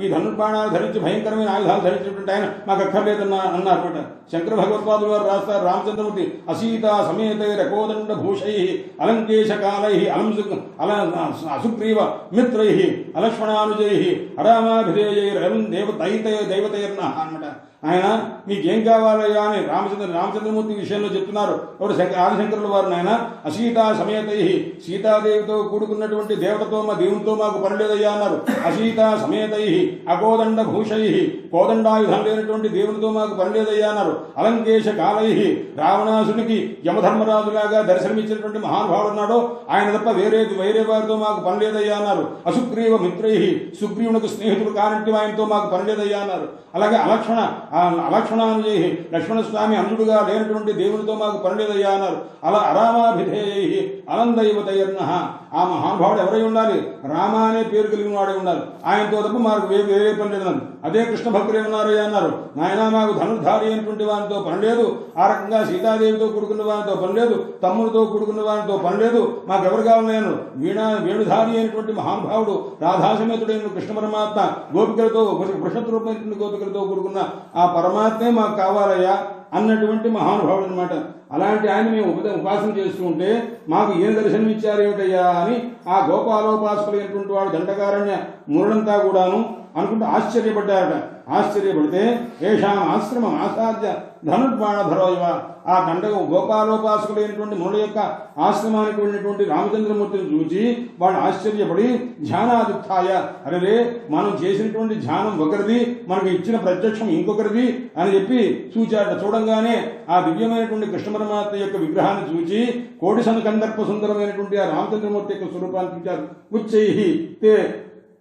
గోపాలో వంశీవేత్రం వినా ప్రభు అరే మనం ధ్యానం చేసింది ఎటువంటిది ఆ వేణునాదం చేసే కృష్ణ పరమాత్మ యొక్క స్వరూపాన్ని ధ్యానం చేస్తుంటే అది లేకుండగా వేణువు లేకుండా ఉన్నటువంటి పరమాత్మకు ప్రత్యక్షం అయ్యారేమిటి ఇత్తం విచార్య మనసా మేము చక్రు స్తుతింపరాం వెంటనే వాడు ఒక్కసారి ఆలోచించి అయినా సరే ఆ కృష్ణ పరమాత్మే ఒకసారి ధనుర్బాణాధరిష్టిగా భావన చేసుకుని నమస్కారం చేద్దామని స్తోత్రం చేశారట అప్పుడు చేసేసరికి అప్పుడు ఆయన మహానుభావుడు అన్నారు ఎవరు పరమాత్మ వరం రుణీతమునయ్య నాయన మీరు వరం కోరుకోండి అయ్యా అని రామచంద్రమూర్తే ఈ రకంగా అడిగేసరికి అప్పుడు వాడు అన్నారు యథా సీతా తథా సర్వే భూయాస్మ ఇది వారిన అయ్యా ఏం లేదండి మీ సీతమ్మ వారు ఎలాగో మేము కూడా అలా అవ్వాలి మా కోరిక అంతకంటే ఏం లేదండి అన్నారన్నమాట అంటే మేము కూడా మీ భార్యలో అవుతామని చెప్పి దండకారణ్య ముళ్ళంతా కలిసి ప్రార్థన చేస్తున్నారన్నమాట వాడు గోపాలోపాసన ఎందుకు చేస్తున్నారయ్యా అంటే మేము కూడా గోపికలుగా ఉండి మీతో కలిసి రాసక్రీడ జరపాలి అని మునులంతా కూడా అనుకున్నారన్నమాట అనేసరికి ఎందుకంటే దండకారణ్యంలో ముళ్ళంతా కలిసి అనుకున్నారట ఏమనంటే వేరే రామాయణంలో రాశారు రామచంద్రమూర్తి ఆహాహా సీతామ్మ వారితో కలిసి ఆ వనంలో విహారం చేస్తూ ఎంత హాయిగా ఉన్నారు అట్లా ఉండాలి వివాహం చేసుకోవాలి మనం మాత్రం వేల సంవత్సరాలు బ్రహ్మచర్యంలో ఉండి ఎందుకు వివాహం చేసుకోకుండా ఉండాలి మనం కూడా వివాహం చేసుకుంటే బాగుండు ఇప్పుడు పోయి మనం ఎవరన్నా పిల్లని అడిగితే ఇస్తారో లేదో వాడు కాదన్న తర్వాత కాదనిపించుకొని మన కోపం వచ్చి వాడికి శాపాలు పెట్టి కుక్కలు నక్కలమని కమ్మని చెప్పి శాపం పెట్టడం కంటే మనం హఠాత్తుగా మనం కూడా ఒక పిల్లని సంపాదించుకోవాలి రామచంద్రమూర్తి ఏం చేశారు రాయి కాస్త ఆయన పాదాలకు తగిలితే అహల్య కాస్త రాయి కాస్త అహల్య అయిందిగా అందుకోసం రామచంద్రమూర్తి వచ్చే మధ్యలో వరుసగా రాళ్లు పెట్టుకుంటూ పోదాం మనం రాళ్లు పెట్టుకుంటూ పోతుంటే ఆయన అడుగు వేస్తారు అడుగు వేయంగానే ఒక అమ్మాయి అయిపోతుంది అప్పుడు ఎవరైతే మొట్టమొదటిగా కోరుకున్నాడో వాడికి ఇద్దాం వయసులో పెద్దవాడు ఉంటే వాడికి ఇద్దాం ఈ వరుసగా రామచంద్రమూర్తి వచ్చే రోడ్డు బాగా ఉంటే ఆ రోడ్డుని కాస్త పాటు చేసి వీళ్ళంతా రాడు పెట్టి ఆయన పాదం యొక్క స్పర్శ అయితే ఆడపిల్ల అవుతుందేమో పెళ్లి చేసుకోవచ్చని అనుకున్నారట అనుకునేసరికి రామచంద్రమూర్తి వీళ్ళకి ఎటువంటి ఎటువంటి ఆలోచన కలిగింది, ఇన్ని వేల సంవత్సరాలు తపస్సు చేసి వీళ్ళకి కలవలసిన ఆలోచన ఇదే అని చెప్పి అప్పుడు రామచంద్రమూర్తి ఏం చేశారంటే వీళ్ళకి సంసారం అంటే భయాన్ని, దాని తాలూకు అసలు భయము, దాని యొక్క భయంకర స్థితి చూపించాలని చెప్పి సీతాదేవిని రావణాసుడు అపహరించినట్టు సంకల్పం చేసి ఆ రావణాసుడు వచ్చి సీతాదేవిని అపహరించుకున్న తర్వాత రామచంద్రమూర్తి సీతావియోగం చేత దుఃఖం పడుతూ ఉంటే ఆ దుఃఖితుడైనటువంటి ఆ రామచంద్రమూర్తి యొక్క రూపాన్ని చూచారనమాట. ఆ చూసిన తర్వాత ఒక నాయన ఆయన కాబట్టి మళ్ళా ఆ లంకకు వెళ్ళి వాడిని కొట్టి భార్యను తెచ్చుకున్నాడు. మనకు ఆ సామర్థ్యం లేదు, మనకు ఎందుకు వచ్చింది, ఈ సామర్థ్యం లేనప్పుడు మనం పెళ్లి చేసుకోవడం కావడం వ్యర్థము అని చెప్పి ఆ పెళ్లి కాస్త మానుకున్నారు అని ఒక కథ ఉన్నదనమాట. అందుచేత అసీతా సమేత ఏంటి ఇలాగే చెప్తుంటారు అనమాట. అందుచేత రామచంద్రమూర్తి యొక్క ఈ దివ్యమైనటువంటి అనుగ్రహం పొందినటువంటి వాళ్ళు ఏం చేశారయ్యా అన్నారు. సర్వే దండకారణ్యవాసిన వాళ్ళన్నా ఝానాదు తాయదర్శు రామచంద్రమూర్తిని చూచారు, చూడంగానే ఆశ్చర్యపడ్డారు. వాళ్ళు ఇప్పుడు వాళ్ళకి వరం ఇచ్చారట. ఏమని ఇచ్చారయ్యా, మీరు ఈ ఫలానా సమయంలో ద్వాపరయుగంలో నాకు మీరు ఇరగ్గా ఉంటే ఇంత లోపల ఋషులు వచ్చారు. స్వామి ఒక మాట చెప్తున్నాము, సర్వే భూయాస్మ మేమంతా కూడా దండకారణ్య ఋషులంతా వచ్చి రామచంద్రమూర్తితో సంభోగం కిల వగృహు అనమాట. అంటే ఋషులందరూ కలిసి రామచంద్రమూర్తి దగ్గరికి వచ్చారు గారు, నాయన ఏం కావాలి మీకు అని అడిగారట. రామచంద్రమూర్తి ఎంత దయాళువో చూడండి, మీకేం కావాలని, మీరు మాకు భర్త కావాలండి అని అడిగారట. అరే ఇప్పుడు కాదురా అబ్బాయి, ఆ తర్వాత ఎప్పుడయ్యా అంటే ద్వాపరయుగంలో సంగతి ఇది అని చెప్పి ఋషి గోపికలు అన్నారన్నమాట. వాళ్ళని ఋషి గోపికలు, ముని గోపికలు, అప్సరో గోపికలు, ఇన్ని రకాల గోపికలు ఉన్నారన్నమాట. అందుచేత వీళ్ళంతా ఎప్పుడైతే అన్నారో సీత అప్పుడు రామచంద్రమూర్తి అన్నారు, నాయన ఎవరికైనా ఒక మంచి ఆలోచన వస్తుంది, మీ బండబడి మీకు ఈ ఆలోచన ఏమిట్రా, మీరు ఏమని కోరుకొని ఉంటే బాగుండేది, స్వామి మీతో నిరంతరం ఉండే లక్ష్మణస్వామిలాగా మేము ఒక సోదరుడిగా ఉండాలని కోరుకోవచ్చుగా, ఆ కోరుకోకుండా మీ భార్యలాగా ఉండాలని కోరుకుంటారేమిటి, నాతో సాన్నిహిత్యం కావాలి, ఎల్లప్పుడూ నాతో ఉండాలి, ఇది కదా మీరు కోరుకునేది. అలా కోరుకునేప్పుడు స్వామి లక్ష్మణస్వామి లాంటి ఒక సోదరుడుగా మేము పుట్టేట్టుగా మమ్మల్ని అనుగ్రహించండి, అలా ఉండేట్టుగా అనుగ్రహించమని ఆ రకంగా కోరకుండా ఈ కోరిక ఏమిటో నాయన అని చెప్పి అలాంటి కోరికే కోరితే, అంటే మీకు రామచంద్రమూర్తి లక్ష్మణస్వామిలాగా మీ సోదరులాగా మేము ఉండాలి అంటే ఇప్పుడే ఇస్తా వరం, అప్పటిదాకా మన ద్వాపరయుగం దాకా నిరీక్షించక్కర్లా, అది అడుగుతారా, అది అక్కర్లేదండి, అదే కావాలండి అన్నారన్నమాట.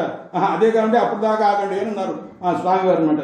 అందుచేత ఈ రకంగా వీక్షితాం మోహమాపన్నా మోక్షితా అనేసరికి అప్పుడు రామచంద్రమూర్తి అన్నాడు, యథాహి లక్ష్మణో భ్రాత తథా ప్రార్థో వరోజది, లక్ష్మణస్వామిలాగా మేము కూడా సోదరుడుగా ఉంటాను అంటే అలాంటిదైతే అద్యేవ సఫలో భావ్య, ఈ రోజే మీకు అవరం ఇస్తాం మా తమ్ముడుగా ఉండేట్టుగా అనమాట. కానీ మీరు అడిగింది బాగా లేదు, ఇప్పుడు అయ్యేది కాదు ఇది, మీకు సీతాదేవితో సమానంగా మీరు ఎప్పుడైతే అన్నారో దాన్ని చాలా నిరీక్షించాలి. ఎందుకంటే ఏకపత్ని వ్రతోహం వై మర్యాద పురుషోత్తమ, నేను ఇప్పుడు ఏకపత్ని వ్రతంలో ఉన్నాను. అందుచేత తస్మాత్తు మధ్వరేణాపి ద్వాపరాంతే భవిష్యత్, నాయన నా వరం చేత మీరు ద్వాపరయుగంలో మీరు నాకు ఈ రకమైనటువంటి ఆనందాన్ని నా వల్ల పొందగలుగుతారు నాయన అని చెప్పి ఇచ్చారు. ఈ రకంగా రామచంద్రమూర్తి ఇచ్చి అక్కడి నుంచి పంచవటికి వెళ్ళారు, దండకారణ్యం నుంచి పంచవటికి వెళ్ళారు. అక్కడ పర్ణశాలలో ఆ మహానుభావుడు వనవాసం చేస్తూ ఉన్నారట. అప్పుడు తద్దర్శన స్మరణజ కుళంజ ఆటవిక స్త్రీలు అక్కడ ఉన్నారట. అక్కడ పంచవటిలో ఉన్నటువంటి ఆటవిక స్త్రీలంతా కూడాను బయలుదేరి వచ్చి రామచంద్రమూర్తిని చూసి పాదరజో ధృత్వ, రామచంద్రమూర్తి నడిచినటువంటి అడుగుల దగ్గరకు వచ్చి ఆ అడుగుల మీద ఆ అడుగు ఎక్కడైతే అడుగు పెట్టారో అక్కడ మట్టి తీసుకొని నెత్తి మీద పెట్టుకొని ముఖాన్ని రాసుకొని భస్మ రాసుకున్నట్టుగా రాసుకొని వాళ్ళంతా అమాయకంగా వచ్చి స్వామి అడిగారనమాట. బ్రహ్మచారి వపుర్భూత్వ అడిగారు, స్వామి మీలాంటి భక్తం ఉంటే ఎంత బాగుంటుందండి అని వాళ్ళు అడిగారట.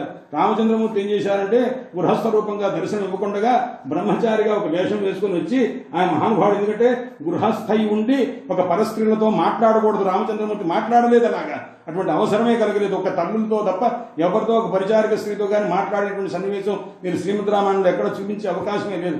అందుచేత అలాంటి సందర్భంలో ఒకవేళ మాట్లాడవలసి వస్తే ఒక బ్రహ్మచారి పురుష వేషం వేసుకుని వచ్చి వాళ్ళతో నా స్త్రీలతో అన్నట, అక్కడ ఉన్నటువంటి పులింద స్త్రీలతో ఆటవిక స్త్రీలతో అనమాట, అమ్మా ఈ ఇప్పుడు కాదు నీ భవిష్యత్తులో ఎప్పుడైతే ద్వాపరయుగంలో కృష్ణావతారం కలిగి ఉంటానో అప్పుడు ఉవాచ ప్రాణ సంత్యాగం మా గురుద స్త్రీయోధ, స్వామి మీరు కనుక భర్తగా అంగీకరించకపోతే మేము ప్రాణత్యాగం చేస్తామని వాడంతా అన్నారన్నమాట. అంటే మీరు అంత పని చేయవద్దు, బృందావనంలో ద్వాపరయుగం యొక్క చివరిలో నేను భవితావో అనర్థ, మీ కోరిక తీరుస్తాను సుమా అన్నారు. ఈ రకంగా పరమాత్మ యొక్క వరదానం ఈ అధ్యాయం అంతా అంతే అనమాట. పరమాత్మ ఎవరెవరికి ఏ ఏ రకంగా వరాలు ఇచ్చారో మనం అంటుంటాం సామాన్యంగా. రాసక్రుడు మా తండ్రి గారు చెప్తారు మహానుభావులు, ఆయన 300 కోట్ల మంది గోపికలు, 300 కోట్ల మంది కృష్ణ పరమాత్మలు, మొత్తం 600 కోట్ల మంది ప్రజా, ఇంతమంతా ఈ దంపతులు ఈ రకంగా ఎలా ఉన్నారయ్యా అన్నారు. ఒక యమునా నదీ తీరంలో బృందావనం ఎంత, బృందావనం యొక్క వైశాల్యం ఎంత, అందులో 600 కోట్ల మంది ఒకేసారి రాసక్రుడు జరపాలంటే ఆ ప్రదేశం సరిపోయిందే అన్నారు. సరిపోతుంది ఆయన, అయినా కానీ భారతదేశం అంత దేశం కావాలన్నమాట. అంత ఇదే తప్ప, ఎందుకంటే ఇప్పుడు ప్రజలంతా ఎంతమంది ఉన్నారయ్యా అన్నాడు, 150 కోట్లు ఉన్నారయ్యా అన్నారు. అలాంటిది 600 కోట్ల మంది కావాలి అంటే ఎంత విశాలమైన దేశం ఉండాలి. యోగమాయా సమావృత అన్నమాట. ఆయన యోగమాయకున్న శక్తి అన్నమాట. ఆ యోగమాయ అయ్యా ఒక్క రాత్రి ఒక బ్రహ్మదేవుడు రాత్రి అంతా చేసి అంత సుఖాన్ని ఇచ్చారంటే వాడు తర్వాత వృద్ధులయ్యారా? మనుష్య స్త్రీలే కదా, మనుష్య స్త్రీలకు వృద్ధత్వం రాదా? వాడు పెద్దవాడు అయిపోరా? వాళ్ళతో అంతకాలం ఎలా ఉన్నారు? వాళ్ళకి అంత ఆనందాన్ని కలిగింపజేశారన్నమాట పరమాత్మ. అది ఆశ్చర్యం అనమాట. అందుకోసమని కృష్ణ పరమాత్మ యొక్క కథను విని ఆ అనుభవాన్ని హృదయంలో ధ్యానం చెయ్యి. అంతే తప్ప కృష్ణ పరమాత్మలాగా ఆచరించాలని కోరుకోవద్దు. రామాయణం జాగ్రత్తగా విను. రామచంద్రమూర్తి ఎంత ధర్మాన్ని ఆచరించారో అది ఆచరణాత్మక గ్రంథం, ఒకటి అనుభవాత్మక గ్రంథం. శ్రీమద్భాగవతం అనుభవాత్మక గ్రంథం. ఆహా ఏమి చూపించారండి వైభవం అని చెప్పి ఆనందపడు తప్ప ఆయనలాగా ఆచరించాలని అనుకోవద్దు. రామచంద్రమూర్తిలాగా చూసి ఏదో అనుభవ గ్రంథం అండి, ఆచరణ లేదనుకోవద్దు. అది కేవలం ఆచరణ కోసం ఇచ్చారని వల్ల ఒకటి పూర్వమీమాంస అయితే ఒకటి ఉత్తర మీమాంస అనమాట. ఒకటి కర్మకాండకు సంబంధించింది అయితే ఒకటి జ్ఞానకాండకు సంబంధించింది అనమాట. ఆ రకంగా చేయవాలి. అందువల్ల రామకథ విన్న తర్వాతనే భాగవతం వినవయ్యా అన్నారు. రామకథ విన్న తర్వాత ధర్మం ఏమిటో తెలుస్తుంది, ఏ రకంగా ఉండాలో తెలుస్తుంది, మానవ ధర్మం యొక్క విలువ తెలుస్తుంది. ఆ తర్వాత జ్ఞానం పొందాలన్నమాట. కర్మ ఆచరించిన తర్వాత జ్ఞానం పొందవలసింది. అందుచేత ఆ రకంగా ఉండాలి అని కూడా చెప్తారు. అయితే ఇక్కడ చెప్తున్నారు యజ్ఞసీత. ఇప్పుడు ఈ తర్వాత రామో వానరేంద్రై తర్వాత రావణాది నిశాచర అన్న. ఆ తర్వాత రామచంద్రమూర్తి ఏం చేశారయ్యా అన్నాడు. అక్కడి నుంచి ముందుకు వెళ్ళారు. ఎక్కడి నుంచి? ఆ పంచవటి దగ్గర నుంచి వెళ్ళి ముందుకు వెళ్ళిన తర్వాత రామచంద్రమూర్తి ఏం చేశారాయన? ఆయన వచ్చి ఆ సీతాదేవిని అపహరించడం ఇదంతా జరిగిపోయింది. రావణాసుడు వచ్చి ఆ సందర్భంలో సీతాం తర్జా, ఆ తర్వాత జిత్వా లంకాం ఏచ్చ సీతాం పుష్పకే. ఆ తర్వాత ఆ మహానుభావుడు రావణాసుడు అపహరించడము, రామచంద్రమూర్తి వెళ్లి ఆయన సంహారం చేయడము, ఆ సీతాదేవిని తీసుకురావడం పుష్పక విమానం మీద తీసుకొచ్చారు. ఆ తర్వాత లోకాపవాదం అనేటువంటిది జరిగిందని చెప్పి సీతాం తర్జా అది రాజేంద్ర రామచంద్రమూర్తి సీతాదేవిని ఒక్కసారి విడిచిపెట్టారు. ఆ విడిచిపెట్టడం కూడా సీతాదేవిని విడిచిపెట్టారంటే ఏ సీతాదేవిని విడిచిపెట్టారు? రజోగుణ ప్రధానమైన సీతను విడిచిపెట్టారు. సత్వగుణ ప్రధాన సీత అధ్యాత్మ రామాయణ రీత్యా ఎక్కడికి వెళ్ళలేదు, రామచంద్రమూర్తితోనే ఉంది. తామసగుణ ప్రధానమైన సీతను విడిచిపెట్టారు. రావణాసుడు అపహరించింది తామసగుణ ప్రధానమైన సీత. ఆ సీతాదేవి తమోగుణ ప్రధానమైన రావణాసుడిని సంహారం చేసి మళ్ళా తీసుకొచ్చి వచ్చిందనమాట. అప్పుడు ఆ పుష్పక విమానంలో తీసుకొచ్చినటువంటి ఆ తమోగుణ ప్రధానమైన సీత అంటే రావణాసుడి దగ్గర ఉన్నటువంటి సీత వచ్చి రజోగుణ ప్రధానమైనటువంటి ఆ ఎక్కడైతే ఆ యుద్ధం చేశారో, రాక్షసులతో యుద్ధం చేశారో అక్కడ ఉన్నటువంటి రజోగుణ ప్రధాన సీత ఆయన ఏమన్నారంటే నువ్వు లోపలికి వెళ్ళి ఒకసారి కొద్దిసేపు కూర్చో ఉన్నారు. అప్పుడు ఎవరైతే వచ్చారో 14,000 మంది రాక్షసులు వచ్చారు. ఆ రాక్షసులందరినీ సంహారం చేశారు. అప్పుడు రజోగుణ ప్రధానమైన సీత సత్వగుణ తమోగుణ ప్రధాన సీత వచ్చి రావణాసుని సంహారం చేసి ఇచ్చినటువంటి సీతాదేవి వచ్చి అగ్నిలో ప్రవేశించింది అంటే రజోగుణంలో ప్రవేశించింది. రజోగుణ ప్రధానమైన సీత మళ్ళా వెళ్ళి ఎక్కడ ప్రవేశించింది అంటే అసలు సీతలో ప్రవేశించింది అనమాట. అది లెక్క. అందుచేత ఆ రకంగా సత్వగుణ ప్రధాన సీత ఎప్పుడు రామచంద్రమూర్తిని విడిచిపెట్టి లేనేలేదు, ఆయనలోనే ఉన్నదన్నమాట. ఆ కథ కూడా వస్తుంది. అందుచేత ఇక్కడ అహో సదామపి భూమి భవనం భూరి దుఃఖదం. సీతను విడిచిపెట్టిన తర్వాత అనుకున్నట్టు అయ్యో మహానుభావులైనటువంటి వాళ్ళకు కూడాను సంసారంలో అనేక రకమైనటువంటి దుఃఖాలు వస్తాయి అనే విషయం రామచంద్రమూర్తి చరిత్ర ద్వారా తెలిసిందని చెప్పి రాజీవరోచనుడు రామచంద్రమూర్తి కూడాను ఈ రకంగా తన గురించి అపవాదుగా అన్నారని తెలిసి సీతాదేవిని విడిచిపెట్టారు అనుకున్నారు. అప్పుడు ఆయన ఏం చేశారు? యజ్ఞాలు చేయవలసి వచ్చింది. యజ్ఞం చేసేటప్పుడు ఆయన సీతాదేవి లేదు. సీతాదేవి కాస్త వాల్మీకి ఆశ్రమంలో ఉండటం అలా జరిగింది. చాలా కాలం కాస్త అంతర్హితంగా ఉండేసరికి అప్పుడు యజ్ఞం చేయడం మొదలుపెట్టారు రామచంద్రమూర్తి. ఎలా చేశారు? యజ్ఞం చెయ్యాలి అంటే భార్య లేకుండా యజ్ఞం చేయకూడదు. భార్య ఎవరయ్యా అంటే అప్పుడు స్వర్ణమయ సీత బంగారమయమైనటువంటి ఒక విగ్రహాన్ని తయారు చేసి దానికి ప్రాణప్రతిష్ఠ చేసి ఆమెను పక్కన పెట్టుకొని యజ్ఞం చేశారు. ఇలా కొన్ని 100 యజ్ఞాలు చేశారు. ఒక 100 యజ్ఞాలు చేశారు అనుకోండి. చేస్తే అంటే ఇంద్రుడితో సమానమైన స్థానం పొందేంతగా 100 యజ్ఞాలు చేశారట. అంటే 100 బంగారు ప్రతిమలు చేశారు. ఈ ప్రతిమలు చేసి ప్రాణప్రతిష్ఠ చేశారుగా. ఆ ప్రాణప్రతిష్ఠ చేయబడినటువంటి ఈ సీతలందరూ కలిసి చైతన్యాన్ని పొంది జ్ఞానాన్ని పొంది అప్పుడు వాళ్ళంతా స్త్రీ రూపాన్ని ధరించి రామచంద్రమూర్తి దగ్గరకు వచ్చారు. స్వామి మమ్మల్ని అందరికీ కూడా ప్రాణప్రతిష్ఠ చేశారు, మమ్మల్ని భార్యలుగా అంగీకరించారు కదా, మమ్మల్ని వివాహం చేసుకోవడానికి వాళ్ళంతా వచ్చారు. వచ్చేసరికి ఒక సీత కాదుగా, అసలు సీత ఎక్కడుంది? అంతర్హితమే భూదేవి కాస్త తీసుకుంటుంది. ఈ సీతలందరూ వచ్చి మమ్మల్ని పెళ్లి చేసుకున్నారు. ఇది కుదిరేది కాదు. మళ్ళా నేను ఫలానా సమయంలో ద్వాపరయుగంలో ఈ రకంగా జరుగుతుంది అని అక్కడ కూడా వాళ్ళకి వరం ఇచ్చారట.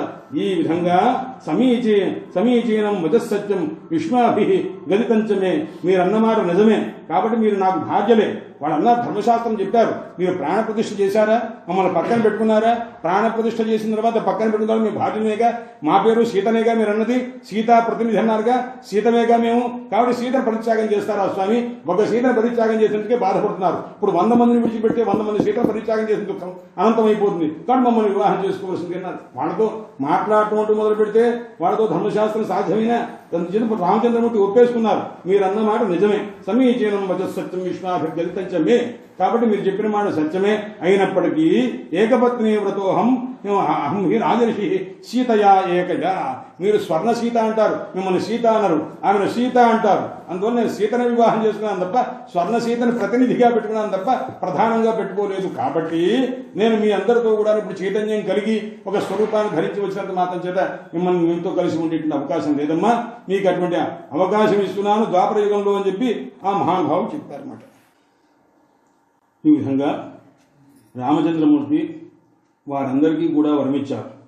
తర్వాత రామచంద్రమూర్తి బయలుదేరి ఇక తనకు చెప్తున్నారు, శ్రీ మహావిష్ణువు కృష్ణ పరమాత్మ గోలోకవాసి కృష్ణ పరమాత్మ బ్రహ్మదేవుడితో, నాయన బ్రహ్మదేవ, ఒకనప్పుడు రమావైకుంఠవాసిన్య శ్వేతద్వీప సఖీజనా, రమావైకుంఠం అంటే లక్ష్మీదేవితో కూడుకున్నటువంటి వైకుంఠం ఉందో ఆ వైకుంఠంలో ఉన్నటువంటి వాళ్ళంతా కూడా దానికంటే ఊర్ధ్వవైకుంఠవాసిన్య, ఈ చూడండి రమావైకుంఠం వేరే, దానికంటే ఊర్ధ్వవైకుంఠవాసిన్య తహా అజితపదాశ్రిత మహావిష్ణువుని ఆశ్రయించిన వాళ్ళు, అలాగే శ్రీలోకంలో ఉన్నటువంటి వాళ్ళు, ఆ తర్వాత శ్రీసక్షోభి సముద్రజాహ లక్ష్మీదేవి యొక్క సఫ్రాలుగా ఉన్నటువంటి వాళ్ళు, వీళ్ళందరూ కూడా తాగోప్యోపి, వీళ్ళంతా అనమాట. ఎంతమంది ఉన్నారో అంటే వైకుంఠంలో ఉన్నవాళ్ళు, లక్ష్మీ వైకుంఠంలో ఉన్నటువంటి వాళ్ళు, ఊర్ధ్వ వైకుంఠంలో ఉన్నవాళ్ళు, అక్కడ ఉన్నటువంటి ఆడవాళ్ళు, వీళ్ళంతా బయలుదేరి వచ్చారు. వాళ్ళందరినీ ఒప్పుకున్నప్పుడు మరణ మంత్రం ఎందుకు ఒప్పుకోరు, ఇదే సమయం, ఎప్పుడైనా వరం ఇస్తా చాలన్నమాట అని ఈ రకంగా వాళ్ళంతా వచ్చారు. వచ్చేసరికి శ్రీలోక అచలవాసిన్య, శ్రీలోకము అక్కడ ఉన్నటువంటి ఆ పర్వత ప్రాంతంలో ఉన్నటువంటి వాళ్ళు, శ్రీసక్షోపి సముద్రజాహ లక్ష్మీ అమ్మవారి యొక్క సకురాంటైన వాళ్ళు, సముద్రంలోంచి పుట్టినటువంటి అప్సరసులు మొదలైనటువంటి వాడు, తా గోప్యోపి భవిష్యంతి లక్ష్మీపతి వరాత్ నాయన. ఈ రకంగా లక్ష్మీపతి శ్రీ మహాకృష్ణ పరమాత్మ యొక్క వరముల వాళ్ళంతా కూడా కాశ్చి దివ్యా అదివ్యాస తథా త్రిగుణ వృత్తయ, కొంతమంది దేవతాంశతో ఉన్నటువంటి వాళ్ళు, దేవతాంశ లేని వాళ్ళు, మనుష్య స్వరూపంతో ఉన్నవాళ్ళు, ఆలో భూమి గోప్య భవిష్యంతి, భూలోకంలో గోపికలుగా ఈ రకంగా ఉండేటువంటి అవకాశం ఉంది. కాబట్టి యజ్ఞావతారం రుచిరం రుచిపుత్రం దివస్పతి మోహితా ప్రీతిభావేన వీక్ష దేవజనా స్త్రియ. ఆ తర్వాత వీళ్ళందరూ కూడా పరమాత్మ యొక్క దివ్యమైన రూపాన్ని చూచి మోహితులై ఉన్నారు. తాశ్చ దేవరవాక్యేన తపస్తే పురుషిమాచలే. ఆ తర్వాత కొంతమంది స్త్రీలందరూ కూడాను, మనుష్యలోకంలో ఉన్నటువంటి స్త్రీలు అంతా కూడాను వ్యామోహితులైతే వాళ్ళందరూ కూడాను మళ్ళా కృష్ణ పరమాత్మ యొక్క దివ్యమైనటువంటి అనుగ్రహం చేత వాళ్ళు కూడాను రాసక్రీడలో పాల్గొన్నట్టుగా అనుగ్రహించారు. ఇంత లోపల ఏమైంది, అంతర్హితే భగవతి దేవి, ఇంత లోపల ఆ మహాతరులు వచ్చారట. ఎవరయ్యా అన్నారు, లతలుట. లతలు అంటే ఏమిటి, ఓషధులు ఉన్నాయి. ఆ ఓషధు లతలంతా వచ్చినట్టు వచ్చి, స్వామి మేము కూడా ఒకసారి మమ్మల్ని కూడా అనుగ్రహించవలసింది, మేమేదో రోగ నివారణ కోసం ఉపయోగించేవాళ్ళం కాదు, మాకు ఏదైనా ఒక ఉత్తమ గతి ఉండక్కర్లేదా, మేము కూడా కృష్ణ పరమాత్మ యొక్క ఆ సుందరి భార్యలుగా అవ్వాలి కదా అన్నారు. ఓషధో దుఃఖమాపన్నాహ, ఓషధులంతా కూడా దుఃఖం పొందినట. అప్పుడు వెంటనే సిద్ధర్థంతాహ తపస్తే బహు, వాడు కూడా తపస్సు చేశారట. ఓషధులు వనస్పతులు ఇవన్నీ తపస్సు చేస్తే వాళ్ళు కూడా స్త్రీ రూపాన్ని ధరించి ఆ రామచంద్ర కృష్ణ పరమాత్మ యొక్క దివ్యమైనటువంటి అనుగ్రహాన్ని పొందేటువంటి స్థితిని పొందినవి. తం దృష్ట్యా మోహమాపన్నాహ ఊచుహో భర్త భవాత్మః, స్వామి మాకు నువ్వు భర్త కావలసింది అనేసరికి కృష్ణ పరమాత్మ అన్నాడు, బృందావనే ద్వాపరాంతే, బృందావనంలో మీరు నాకు భార్యలు అవుతారు సుమా అన్నారు. అంటే ఇక్కడ ఓషధి గోపికలు కూడా ఉన్నవి అని గుర్తుపెట్టుకోవాలన్నమాట. ఒక్కొక్క పదాన్ని బట్టి ఓహో వీళ్ళు ఓషధి గోపికలు అని చెప్పి, లతాగోప్యో భవిష్యంతి బృందారణ్యే పితామహ, వాళ్ళు లతాగోపికలు అని అనబడతారు. ఆ తర్వాత జలంధరుడున్నాడే, తులసి జలంధరుడు యొక్క ఆ సంతతి వారు ఎవరైతే ఉంటారో అక్కడ ఉంటూ కొంతమంది స్త్రీలు ఉన్నారట. ఆ స్త్రీలంతా కూడా కృష్ణ పరమాత్మను ఆరాధించారట. వాళ్ళందరూ కూడాను జాలంధరీ గోపికలు అని అనబడతారట. ఆకాశవాగ భూత్తాసాం, వాళ్ళకు కూడా రకంగా ఆకాశవాణి వినిపించింది. తర్వాత సముద్రుని యొక్క కన్యాహ, ఆ సముద్రుని యొక్క కూతుళ్ళు ఉన్నారట. వాళ్ళందరూ కూడా రామచంద్ర దివ్యమైన కృష్ణ పరమాత్మ యొక్క దివ్యమైన మంగళ విగ్రహాన్ని చూచారు, వాళ్ళు కాంక్షించారట. అప్పుడు ఏం చేశారయ్యా అన్నారు, మత్స్యం హరిం దృష్ట్యా మోహితాః, మత్స్యనారాయణుడైనటువంటి ఆ హరిని చూసి మోహితులయ్యారట. అప్పుడు వాళ్ళని కూడాను ఇప్పుడు మత్స్యావతారంలో ఉండగానే శ్రీమన్నారాయణమూర్తిని చూసి వాళ్ళు మోహితులయ్యారు. స్వామి ఇక్కడ సముద్రంలో ఉన్నటువంటి సముద్రుని యొక్క కూతుడు ఆయన చూసి మోహితులైతే ఇప్పుడు కాదు, తర్వాత ఎప్పుడైతే ద్వాపర యుగం వస్తుందో అప్పుడు ఆ ద్వాపర యుగంలో కృష్ణావతారంలో అన్నారనమాట. అందుచేత మోహిత మహాతల్లి ఆవిడ గురించి అదే చెప్తుంటారు, శబరి గురించి అనమాట. శబరి ఎవరో ఒక మహానుభావుని యొక్క కూతురు, ఒక ఆటవిక రాజు యొక్క కూతురు. ఆయన పెళ్లికి ఏర్పాటు చేస్తారనమాట. పెళ్లికి ఏర్పాటు చేసి కట్నం ఎంత అన్నారు, 300 గొర్రెల యొక్క మాంసం ఇచ్చి విందు పెట్టడం అనేటువంటిది అక్కడ ఈ వివాహంలో పెట్టినటువంటి ఒక పణం అనమాట, ఒక ఒప్పందం. ఆ ఒప్పందాన్ని అసలు 300 గొర్రెలు నా కోసం వాళ్ళని చంపి వాటి యొక్క మాంసాన్ని పెట్టి చేస్తున్నారా, నాకు ఈ పెళ్లి అక్కర్లేదు, ఈ రకంగా అయితే లాభం లేదు, నా భర్త చాలా జ్ఞాన సంపన్నుడై ఉండాలి, వైరాగ్య సంపన్నుడై ఉండాలి నేను అనుకుంటే ఇలాంటి పెళ్లి చేస్తున్నారా అని చెప్పకుండా వెళ్ళిపోయింది ఆమె శబరి. ఆ వెళ్ళిపోతే ఆవిడ వెళ్ళి చివరికి మతంగ మహర్షి యొక్క ఆశ్రమంలో కాలక్షేపం చేస్తూ ఉంటే ఆ మతంగ మహర్షి ఎవరికీ తెలియకుండా అందరికీ ఇంటి ముందు పూల సజ్జ పెట్టి పూలన్నీ పెడుతూ తులసి పత్రాలు, ఈ బిల్ల పత్రాలు అవన్నీ పెడుతుండేది. తెల్లవారుజామున 2 వేళప్పుడు ఎవరు కనిపెట్టలేకపోతారు, ఎవరు చేస్తున్నారు అందరికీ ఆశ్చర్యంగా ఉంటుంది. సరే ఒక రోజు చూస్తాడు మతంగ మహర్షి, చూసి ఎవరు పని చేస్తున్నారో ఒకసారి చూద్దామని చూస్తే చివరికి ఒక ఆడ మనిషి, ఒక పుళింద కన్య, ఒక ఆటవిక స్త్రీ అనమాట. ఈవిడ ఈ రకంగా పెడుతుంది. అమ్మా నువ్వెవరు ఏమిటి అని అంటారు. స్వామి ఇది రకంగా ఉంది, నేను ఇందుకోసం వచ్చేసాను, నా వివాహం మీద ఇష్టం లేక వచ్చేసానండి, ఇలా జరుగుతుందని అని చెప్పంటే అమ్మ సంతోషం, చాలా ఉత్తమురాలు నువ్వు అని చెప్పి ఆయన జ్ఞానోపదేశం చేసి ఆమె అందరికంటే కూడా ఆదరంగా చూచారట మహానుభావుడు.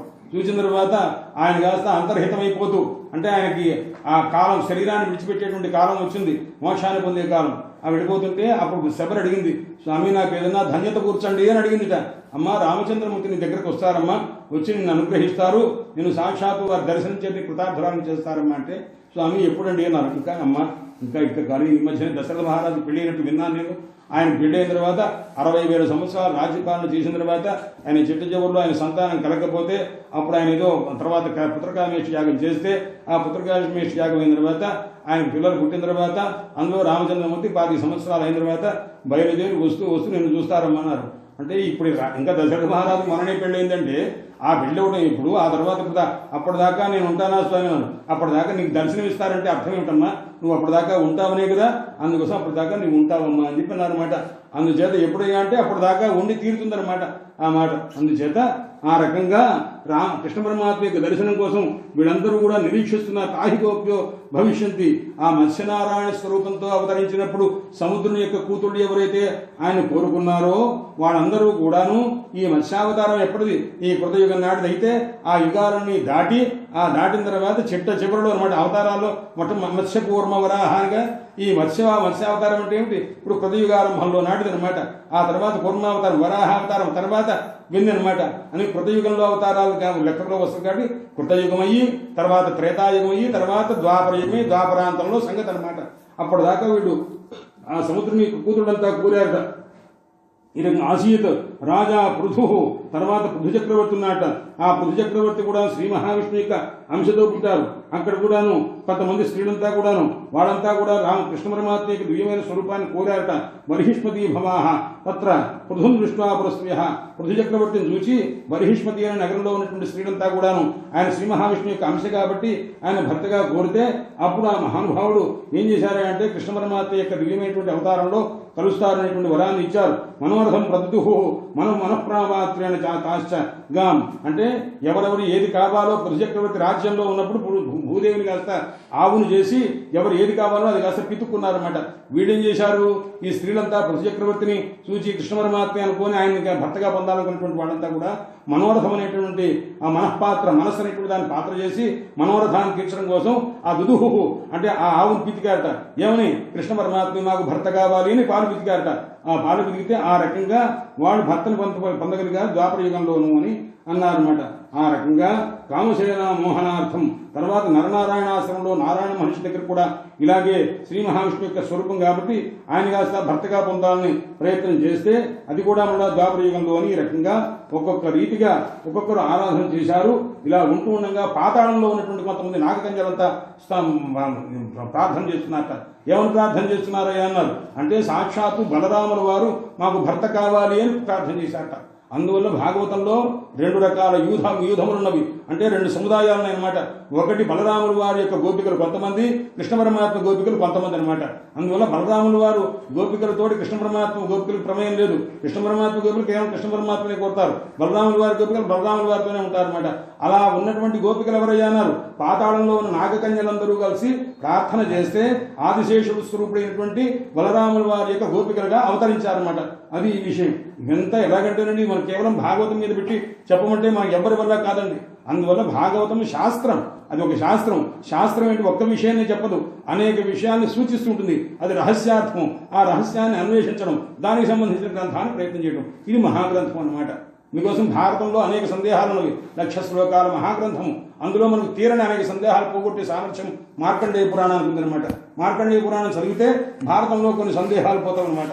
అలాగే గర్గ సంహిత చదివితే భాగవతంలో ఎవరెవరు ఏ రకంగా దశమస్కంధంలో ఉన్న సందేహాలని తీరటం దీనివల్ల అనమాట.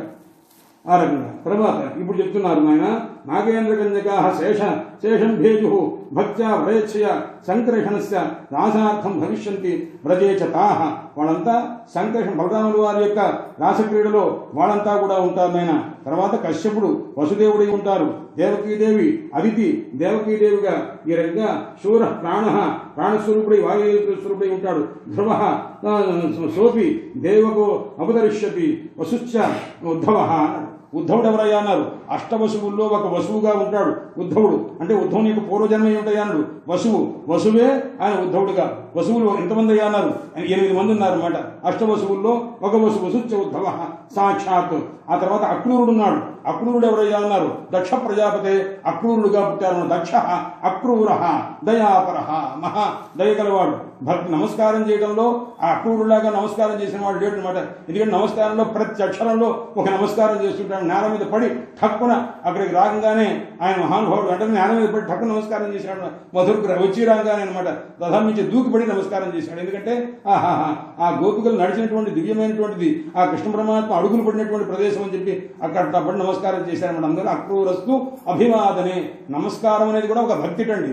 నమస్కారం నిరంతరం నమస్కారం చేస్తుంటారు. అమాయకంగా కొంతమంది నమస్కారం చేస్తుంటారు. నమస్కారం హృదయంలో పెట్టుకుని హృదయం. మా నాన్నగారు ఎప్పుడు అమ్మవారికి నమస్కారం చేసేటట్టు నమస్కారం చేసుకుంటుండేవారు. ఆయనలో ఆయన గజి నమస్కారం చేసి ఒకసారి అమ్మవారి తలుపు తీస్తుండేవారు. తలుపు తీసి బట్ట కట్టుకోవడం ఎప్పుడు కూడా ఆ అమ్మవారి యొక్క తలుపు ఉన్నటువంటి దేవతాచినటువంటి తలుపు అలా మూసి బట్ట కట్టుకునేవారు. బట్ట అట్లా అమ్మవారి తలుపు తీసుకున్నాక బట్ట కట్టుకోకూడదు, ఆయన జాగ్రత్తగా ఉండాలని పక్కకి వెళ్ళిరా నమస్కారం బట్ట కట్టుకోవాలి, లేకపోతే తలుపు లేకపోతే పక్కకు వెళ్ళి బట్ట కట్టుకో, అమ్మవారి దగ్గర బట్ట కట్టుకోవడం ఏమిట్రా అని చెప్పి అనమాట. అందుచేత అలా చేసి నమస్కారం చేసి మళ్ళీ వస్తునేవారు. అలాగే ఒకసారి నమస్కారం చేయడం, మళ్ళీ ఎవరన్నా వస్తే మాట్లాడాలంటే ముందు అమ్మవారి దగ్గర నమస్కారం చేసుకోవడం, తర్వాత రావడం, మళ్ళీ ఒకసారి అడుగు ఆ గుమ్మంకి అవతల దేవతార్చనలో ఒక అడుగు పెట్టేవారు. 2 అడుగులు పెట్టారు ఒకేసారి. ఎందుకంటే స్నానం అయి దేవతార్చన అయిన తర్వాత మళ్ళా కాళ్ళు కట్టుకోవడం జరిగితే మళ్ళా దేవతార్చనలో కాళ్ళు పెట్టకూడదు అనమాట. 2 కాళ్ళు పెట్టకూడదు. ఒక కాలు పెట్టి పెట్టకుండా నమస్కారం చేసి మళ్ళీ రావడం, మళ్ళీ వెళ్ళి మళ్ళీ రావడం అనేక సార్లు చేస్తుండేవారు అనమాట. ఇది ఏమిటో వాడు అన్నారు ఆయన వాయుదేవుని యొక్క అంశతో పుట్టినటువంటి వాడు. తస్య రక్షాంకరిష్యామి రాజ్యం దత్వా విధానత. ఆ ఉగ్రసేన మహారాజుకి మొత్తం యాదవ వంశం మొత్తాన్ని కూడా అధిపతి చేస్తాను, ఆయన రాజును చేస్తానన్నారు. అలాగే ఈ విధానమైనటువంటి వీరుడున్నాడు యాదవుల్లో. అతను ఎవరయ్యా అన్నారు? అంబరీషుని యొక్క అంశతో పుట్టాడు, ప్రహ్లాదుని యొక్క అంశతో పుట్టాడు, సాత్యకి అనేటువంటి ఆయన.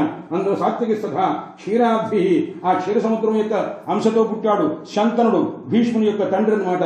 అందువల్ల భీష్మ ద్రోణో వసూత్తమ.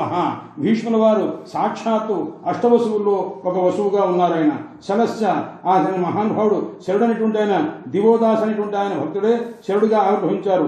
ధృతరాష్ట్రుడు సూర్యుని యొక్క అంశతో పుట్టాడు. పాండు మహారాజు సూర్యుని యొక్క వేరొక అంశతో పుట్టినటువంటి వాడు. శ్రేష్ఠో ధర్మరాజో యుధిష్ఠిర. సాక్షాత్తు యమధర్మరాజు యొక్క అంశతోటి ఆ ధర్మరాజు ఆవిర్భవించారు. భీముడు వాయుదేవి యొక్క అంశతోటి వరిష్ఠ మను స్వయంభువో అర్జున.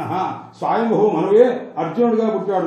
మనం సామాన్యంగా ఇంద్రుని యొక్క అంశతో ఉంటాం, కానీ గర్గ భాగవతం ప్రకారం గర్గాచార్యుల వారు చెప్పింది ఆయన ఎవరి అంశతో పుట్టారయ్యా అర్జునుడు అంటే సాక్షాత్తు స్వయంభూమను యొక్క అంశతో పుట్టాడయ్యా అర్జునుడు అని. అలాగే స్వయంభూమను యొక్క భార్య శతరూపం ఉంది. ఆ శతరూప అంశతోటి ద్రౌపదీదేవి సుభద్రాదేవి ఆవిర్భవించింది అని చెప్పి అంటారన్నమాట. సవితాచ కర్ణ ఏవహి. సూర్యుని యొక్క అంశతోటి కర్ణుడు ఆవిర్భవించాడు. నకుల సహదేవులు ఇద్దరు కూడా అశ్విని దేవతల యొక్క అంశతోటి ఆవిర్భవించారు. ధాత బాహ్లకి మాఖలకి వృశ్చ వన్హి ద్రోణ ప్రతాపవాన్ మాఖలకి అనేటువంటి ఆయన బ్రహ్మదేవుని యొక్క అంశతో పుట్టినటువంటి వాడు ఆయన.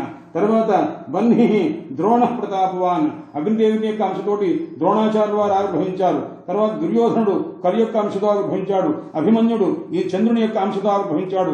సాక్షాత్తు అశ్వత్థామ అనేటువంటి మహానుభావుడు శివాంశతోటి ఆవిర్భవించాడని ఈ రకంగా తెలుసుకోవాలి. భూమో భవిష్యతి వీళ్ళందరూ ఏ రకంగా ఆవిర్భవిస్తారో కృష్ణ పరమాత్మ ముందే వీళ్ళందరి గురించి చెప్పారన్నమాట. అందువల్ల ఇత్థం యదోహో కౌరవాణాం అన్యేషాం భూభుజాం నృణాం. కాబట్టి ఆయన యదువంశంలో ఉన్నటువంటి వాళ్లకు మరియు కౌరవులకు పాండవులు ఎవరెవరు ఏ అంశతోటి ఆవిర్భవిస్తారో కులే కులే భవంతశ్చ స్వాంశై స్త్రీభిర్మదాజ్ఞ నా యొక్క ఆజ్ఞ చేత వీళ్ళంతా తమ యొక్క ఆయా దేవతల యొక్క అంశతోటి ఆవిర్భవిస్తారు. ఏ ఏ అవతారామే పూర్వం తేషాం రాజ్ఞో రమాంశకాహ. ఏ అవతారం ఉన్నవో ఎవరైతే స్త్రీలున్నారో వాళ్ళందరూ రమాంశకాహ లక్ష్మీదేవి యొక్క అంశతోటేమో స్త్రీలంతా ఆవిర్భవిస్తారు. భవిష్య రాజరాజ్ఞీషు సహస్రాణి షోడశ. రాబోయేటువంటి 16,108 మంది వాళ్ళందరూ కూడా లక్ష్మీ అంశతోటి ఆవిర్భవించినటువంటి వాళ్ళే నన్ను భర్తగా పొందగలుగుతారు అని రకంగా చెప్పారు. బ్రహ్మదేవులకు శ్రీకృష్ణ పరమాత్మ గోలోకవాసి ద్విభుజ శ్రీకృష్ణ పరమాత్మ చెప్పారు అని చెప్పి నారదుల వారు బహుళాశ్వ మహారాజుకి చెప్తున్నారయ్యా అని చెప్పి సూతుల వారు సౌనకాది మహర్షులకు చెప్తున్నారని కథా సందర్భం. ఇత్యుక్త్వా శ్రీహరి తత్ర బ్రహ్మాణం కమలాసన్ దివ్య రూపాం భగవతీం యోగమాయాం వాచ. ఈ రకంగా చెప్పేశారు. బ్రహ్మదేవుని పంపించారు. ఇప్పుడు యోగమాయని పిలిచారు. యోగమాయ అంటే అర్థం ఏమిటి అన్నారు. అంటే మొత్తం దానికి రామనారాయణ పండితుడని భాగవతానికి వ్యాఖ్యానం రాస్తూ 55 రకాల అర్థాలు ఉన్నాయన్నమాట. యోగమాయ అనే దానికి అది చెప్పాలంటే ఎన్ని రోజులు పడుతుంది? కనీసం 4-5 రోజులు. ఇది బాగా తెలివైన వాడికి, అన్ని శాస్త్రాల ఇంట్లో పరిచయం ఉండి భాగవతం బాగా తెలిసిన వాడికి చెబితే రోజుకు 5-6 గంటల సేపు జాగ్రత్తగా కూర్చుంటే 4-5 రోజుల్లో కొద్దిగా అర్థమయ్యే అవకాశం ఉంటుందట అదనమాట. అందుచేత అవన్నీ నేను 55 అర్థాలు కంఠం స్వాధీనం చేసుకుందామని ప్రయత్నం చేసి 7 అర్థాలు అయ్యేసరికి నా బుర్ర తిరిగిపోయి ఇక మన కాదు నెమ్మదిగా అప్పుడప్పుడు ఒకటి చెప్పుకుంటూ కాలక్షేపం చేయాలి తప్ప 55 అర్థాలు కంఠస్థం చేయలేదు. ఎందుకంటే కరపాత్ర స్వాముల వారే సుమారు ఒక 27 అర్థాలు చెప్పి ఆగారనమాట.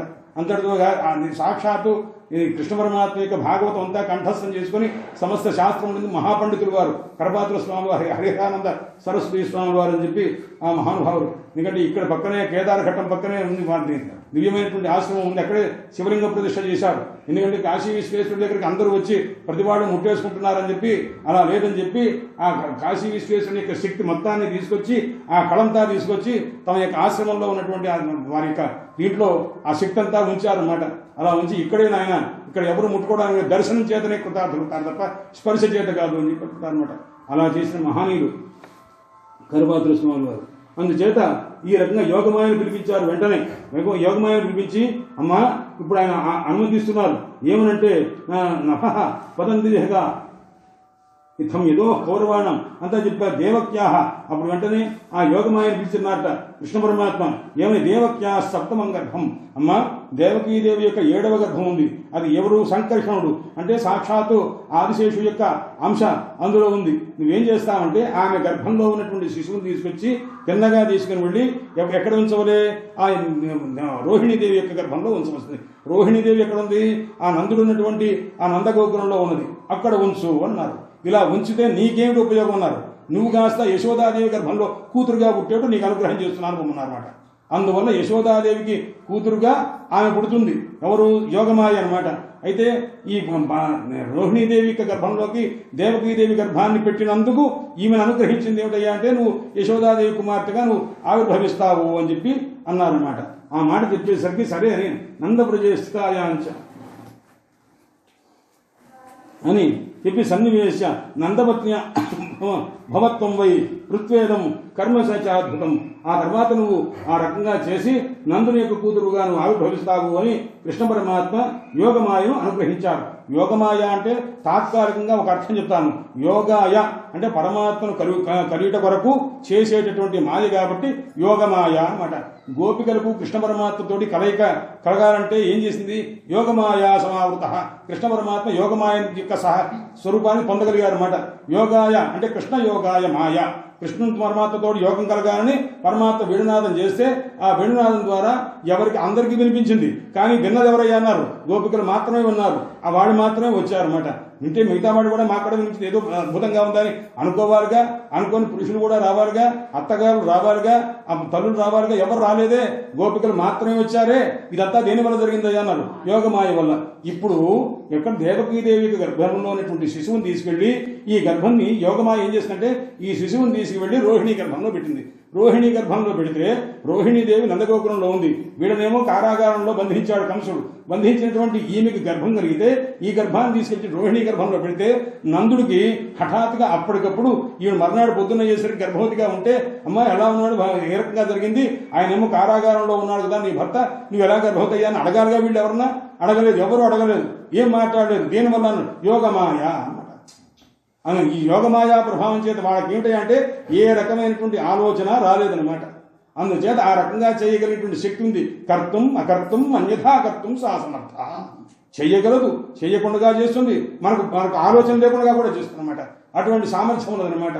అందువల్ల మాయాయాం అసంభావనీయన్నామా వేదాంత శాస్త్రంలో చెప్తారన్నమాట.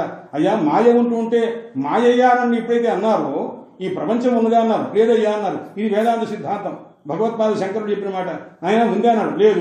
మరి ఉన్నట్టుగా మాకు అన్నావుగా, ఉన్నట్టు తెలుస్తుంది కదండి అని. ఏం తెలుస్తుంది, ఉన్నదా అన్నారు, లేదు. కళ వచ్చింది రాత్రి, బ్రహ్మాండానికి కళ వచ్చిందండి, అది చూసా ఇది చూసా అంటే అన్నాడు. ఉన్నదా అన్నాడు, లేదండి అని అన్నారన్నమాట. అది లేదుగా, ఇది లేదనమాట. అది ఒక లఘుస్వప్నము, ఇది మహాస్వప్నం అనమాట. ఇది ఎప్పుడు పోతుంది, ఇది అప్పుడే మేలుకుంటే అది పోయిందిగా, అలాగే ఇది కూడా మేలుకుంటే పోతుంది. మేలుకోవడం అంటే ఏమిటి, ఇది అసత్యమని తెలుసుకోవడం అనమాట. తెలుసుకోవడానికి టైం ఉందా అన్నాడు, ఉంది. ఎప్పటిదాకా, ఎప్పుడు తెలుసుకునేదాకా అనమాట. అందుకోసం ఆ తెలుసుకోవడం కోసం ప్రయత్నం చేయాలన్నమాట. అందుచేత ఇదంతా మాయం అంటూ ఉంటే అసంభావనీయం అనేది ఏది ఉండదన్నమాట. అందుచేత ఏదైనా అది మాయలో తెలుస్తుంది నాయన అని చెప్పి అన్నారు. అందుకోసమని ఈ రకంగా ఎప్పుడైతే అన్నారో బ్రహ్మ ఆ యోగమాయ పిలిచి, అమ్మ నువ్వు కాస్త ఈ రకంగా చేస్తే నువ్వు కాస్త అమ్మాయిగా పుడతావు, యశోదాదేవి కూతురుగా పుట్టడం సామాన్యమైన విషయం కాదు. కృష్ణ పరమాత్మకి అదృష్టం ఏమిటయ్యా అన్నారు. యశోదాదేవి కుమారుడుగా పుట్టడం ఆయన అదృష్టం అనుకున్నారని మహాభావం. ఎందుకంటే ఆయన్ని ఆమె చూసినంత గొప్పగా మీకు భాగవతం చూస్తే తెలుస్తుందన్నమాట. యశోదాదేవిని చూస్తే ప్రతి వాళ్ళకి గౌరవం. దేవకీదేవి నమస్కారం పెట్టొస్తుందన్నమాట. అక్కడ ఓ రోజున యజ్ఞం దగ్గర గ్రహణ సమయంలో వచ్చేసరికి దేవకీదేవి లేచి నించొని నమస్కారం చేస్తుంది. ఆ తర్వాత రోహిణీదేవి నమస్కారం చేస్తుంది. సమస్తమైన కృష్ణ పరమాత్మకి భార్యలంతా వచ్చి నమస్కారం చేస్తారు. అందరూ వచ్చి నమస్కారం చేస్తారు. ఆమె మాత్రం ఒక్కటి అమాయకంగా అట్లా కూర్చుంటుందన్నమాట. నాకు ఆ సన్నివేశం చూస్తేనే ఒక రకమైనటువంటి ఆత్మత కలుగుతుందన్నమాట. ఆ మహతలు ఏమీ తెలియనట్టుగా అనమాట. ఒక్కటి ఒక పక్కన కూర్చొనుంటుందండి.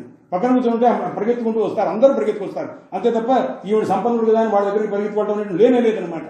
ఎందుకంటే ఆ మహాతల్లి ఆ కృష్ణ పరమాత్మను పెంచినటువంటి ఆ ప్రేమ, ఆ వాత్సల్యం అదే హృదయంలో పెట్టుకొని ఆనందపడుతూ ఉంటుంది తప్ప ఆయన వెళ్ళిపోతే అయ్యో వెళ్ళిపోయారని బ్రహ్మాండంగా ఏడవలేదు. ఆమెకు ఎంత విరక్తమో, ఎంత అనురక్తమో, ఎంత వాత్సల్యభరితమైన హృదయమో ఆ హృదయం లాంటి హృదయం లేదనమాట. ఆ యశోదాదేవి అంత గొప్పది. సాక్షాత్ భూదేవి, ధరాస్వరూపం ఉన్న భూదేవే ఆ యశోదాదేవికి ఆరంభించిందనమాట చెప్పారు. అందుచేత నాయన దివ్య రూపాం భగవతీం యోగమాయాం ఉవాహ అని ఉవాచ. ఆ యోగమాయతో అన్నారు, అమ్మా నీవు రకంగా ఆ సప్తమ గర్భాన్ని తీసుకుని వెళ్ళి అక్కడ పెట్టవలసింది. నువ్వు కాస్త నందవ్రజంలో అక్కడ రోహిణి అని ఉంచిన తర్వాత నందపత్రికి నువ్వు కుమార్తెగా ఆవిర్భవించవలసింది అనేసరికి శ్రుత్వా బ్రహ్మ దేవనైర్ నత్వా కృష్ణం పరాత్పరం భూమి ఆశ్వాస్య వాణిభి ఇవంతా చెప్పిన తర్వాత భూదేవిని తీసుకొచ్చారు కదండి బ్రహ్మదేవుడు. ఆ కృష్ణ పరమాత్మ దగ్గరికి తీసుకొచ్చారుగా. అమ్మా విన్నావుగా కృష్ణ పరమాత్మ ఏం చెప్పారు, నీ కోసం, నీ బరువు తగ్గించడం కోసం ఇంతమందిని అవతరించేట్టు చేసి సజ్జనులందరూ అవతరించి దుర్జనులను కాస్త నేను నా ద్వారా సంహారం చేయబడి ఆ రకంగా భూభారం తగ్గి నీవు సుఖంగా ఉంటావమ్మా, నువ్వు బయలుదేరి పడవలసింది అని భూదేవిని పంపించారు. పంపించిన తర్వాత ఇహ కంసాదీనార్థాయ ప్రాప్తోయం భూమిమండలే కృష్ణ పరమాత్మ గోలోకవాసి కృష్ణ పరమాత్మ రాధాదేవితో కొడుకుని భూమండలంలో ముందు అవతరిస్తున్నారు. అవతరించేప్పుడు దేని కొరకయ్యాను, కంసాదీనాం వధార్థాయ అన్నాడు. కంసాదులందరినీ సంహారం చేయడం కొరకు. అసలు కంసుడెవరు, ఏ రకంగా ఉన్నాడు, అతని పరాక్రమం ఏమిటి చెప్పవలసింది అని అడిగారు. అది నేను చెప్పుకున్నాను. హరయే పరిపాలయంత న్యాయేన మార్గేణ మహేషా గోబ్రాహ్మణేష శుభోస్పృత్యం లోకాసుఖాలే సస్యశామి దేశోయం క్షోభైతో బ్రాహ్మణా పుత్ర